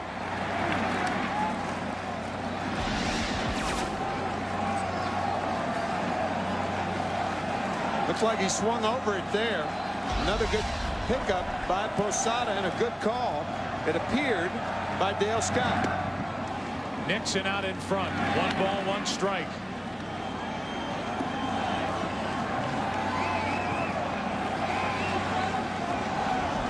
Mendoza did the job for the Yankees in game 2, trying to do it in game 5. Tying runs are on. 2 out. And 2 strikes on Nixon.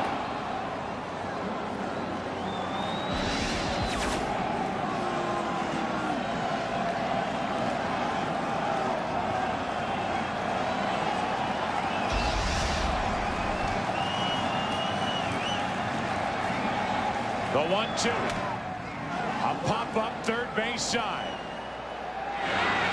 Brocious. And Mendoza has done it again.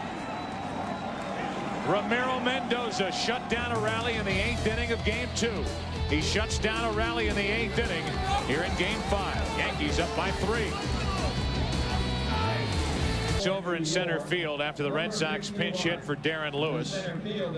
And Tom Gordon is now on the mound. His 5th appearance of this postseason.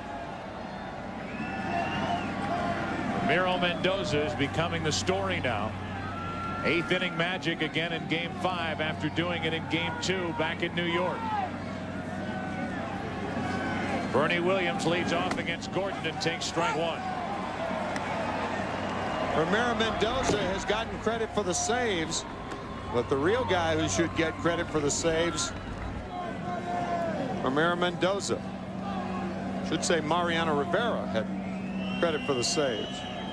But it's been Mendoza to record those 4 outs. 2 in game 2 and 2 here tonight. Little pop-up left side off the bat of Bernie Williams, and the third baseman Valentin has it. 1 away. If you go back to game 2, with the bases loaded, Husky struck him out. He would later get Offerman, and here after coming in, he strikes out Hatteberg, and Nixon pops it up. Both times with the bases loaded. The Yankees were leading by 1 in the 8th inning in game 2. They're leading by 3 and continue to lead by 3. Now in the 9th inning of game 5. Darryl Strawberry stands in as a pinch hitter. Takes a ball up and in.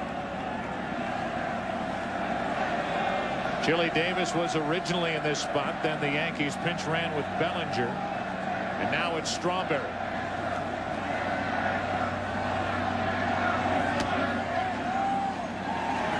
Big shift on in the infield for Strawberry. Valentin, the third baseman, is all by himself on the left side of the diamond. One out, nobody on. And Strawberry lines a base hit into right. He's on with one out here in the 9th inning. Strawberry, who put the Yankees out in front in last night's Game 4 with his shot with one out.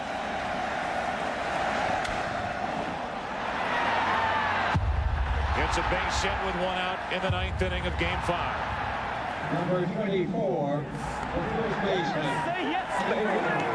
Say yes. With chance of just say no, and again they were chanting that here at Fenway.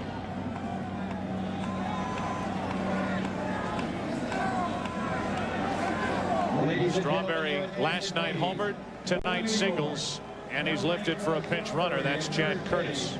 Number 28, Chad Curtis. So Strawberry, as a pinch hitter, gets a base hit to right, and Tino Martinez will bat against Tom Gordon with one on, one out. Another night of missed opportunities, as it was for the Red Sox in that Game 2 we continue to talk about. Curtis doesn't waste any time, takes off, throw down. He is safe with a stolen base. And he's at second with only one away here in the 9th inning. Joe Torre emptying his holster and trying to put Mariano Rivera in a non-save situation. It's rare that Rivera comes into a game in a non-save situation, but Joe Torre probably thinking it's rare that you have a chance to clinch the ALCS. Martinez, strike two. Finish the story on missed opportunities, and this will be worn out from here on if the Red Sox fail to win this game, even if they do come back and win it. Up to this point, the Red Sox are 0 for 4 with a runner at third and less than 2 out. Wow. Have not produced a run, and they're 0 for 10 on the night with runners in scoring position.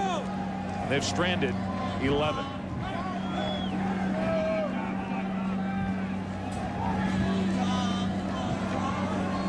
Tino Martinez backed up on the count 0-2. Runner at second, one out. And another save by Varitek, who through all of these defensive lapses by the Red Sox continues to play well and block pitches in the dirt well for these Red Sox hurlers. So the count 1-2 on Tino Martinez.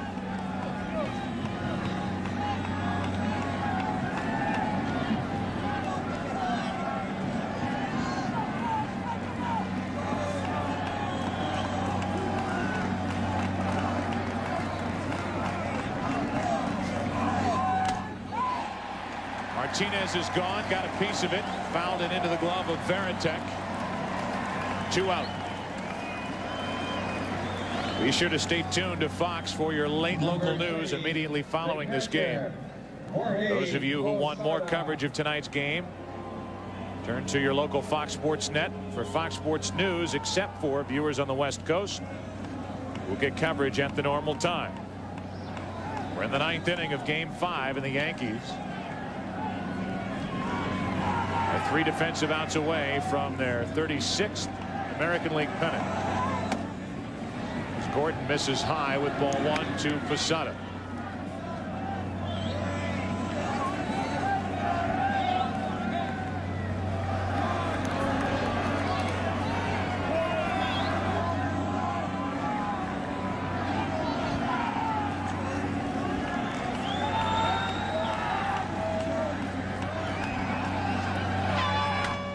Posada drives one into deep right field. Back at the wall. It's long gone.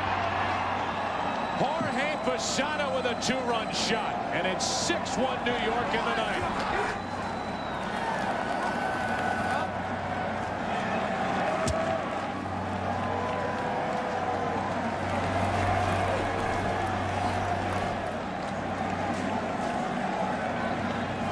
So with this Fenway crowd just waiting in anticipation of that big hit from Boston moments ago in the bottom of the 8th inning. They leave the bases loaded. It left 11 and After a 1-out hit by Strawberry, a steal by Curtis, a 2-out, 2-run home run by Posada. And it's the biggest lead of the night for the Yankees. And there's more noise in the Yankee dugout now than the rest of Fenway combined.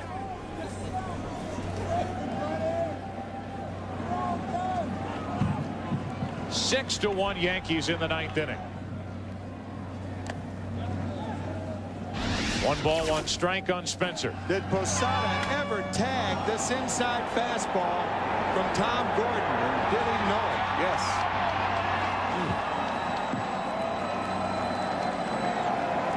Darryl Strawberry watching as Jorge Posada, who wears number 20, just hit a home run into right with Bucky Dent, who used to wear number 20, sitting above the Yankee dugout here at Fenway Park watching this evening.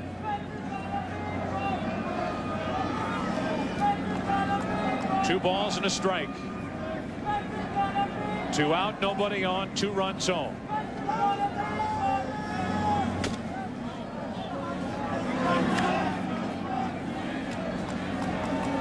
Another Yankee number 20 hitting a home run here at Fenway Park. A 1-game playoff in 1978. The 3-1 pitch now, and Spencer takes strike 2. Bucky Dent, who's now a coach for the Texas Rangers, working with Johnny Oates, is obviously back at Yankee Stadium during the division series. The Yankees swept the Texas Rangers.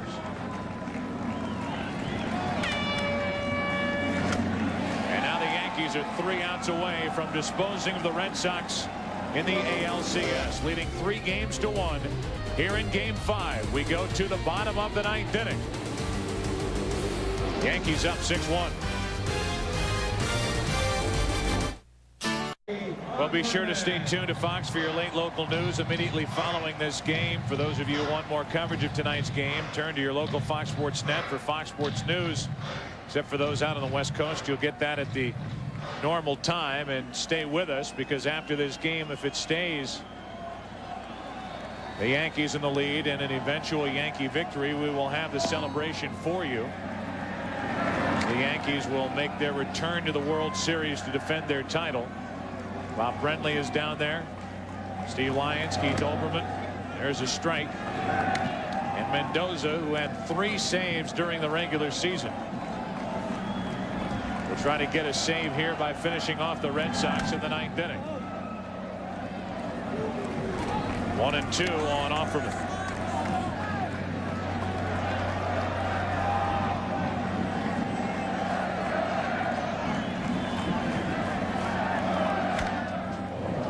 Side, and Mendoza has to come. Put out 3-1. The leadoff man is gone here in the 9th inning for the Red Sox.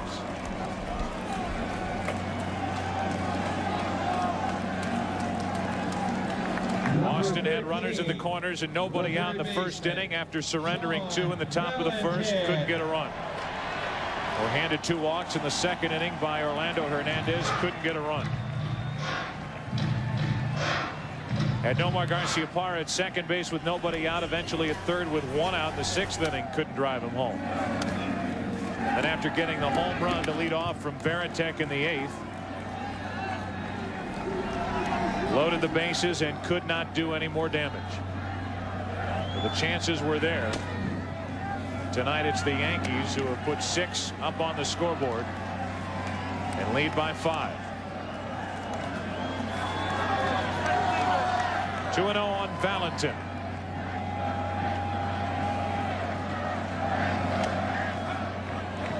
Oh, no. 2-1.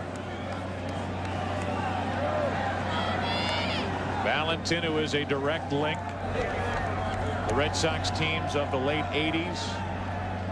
He came up and was a part of the Red Sox as Wade Boggs had his final year here with Boston and eventually ended up in Yankee pinstripes to celebrate a world championship in 1996. Valentin's been around here the longest, this Red Sox lineup at least, and he pops it up. Should be the 2nd out here in the 9th inning. Bernie Williams is there, and Boston's down to its final out.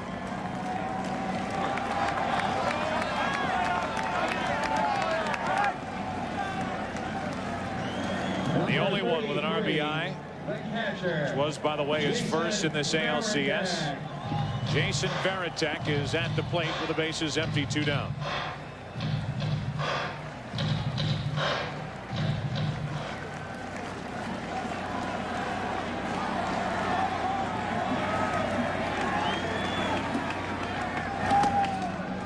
Ball 1.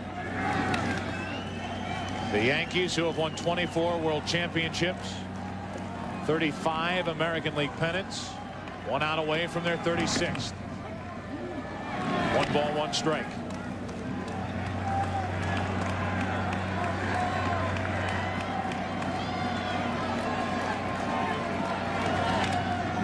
And now 1 strike away.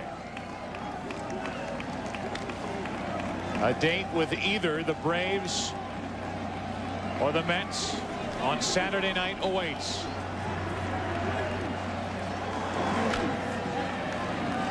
A rematch of the Yankees and Braves of 1996 in the series, or the first time 2 New York teams have faced one another in the World Series since 1956. The 14th time overall. The 1-2 pitch. Line into the left field corner. They're waiting for it as Spencer and the Yankees are going back to the World Series to defend their crown. Congratulations to the New York Yankees. World Series bound yet again. They've won 2 of the last 3, and they are going back in 1999.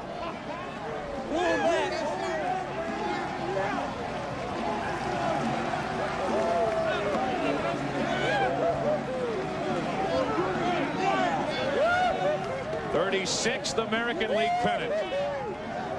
And they get it here at Fenway Park. Joe Torre, whose first appearance in a Yankees uniform during the regular season was right here at Fenway Park on May 18th. And it's his last appearance against an American League club this year right here at Fenway. And you can tell by the look on his face and the tears in his eyes that it doesn't get old.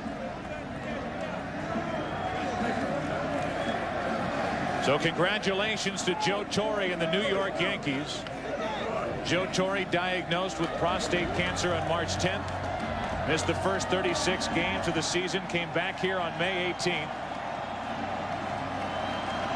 He guides the Yankees back to the World Series. And those still left at the ballpark, especially those down the right field line, will applaud and celebrate the season for Pedro Martinez as he walks in from the bullpen for the Boston Red Sox. The final out off the bat of Varitek and into the glove of Spencer. And it's official. The Yankees have 36 American League pennants.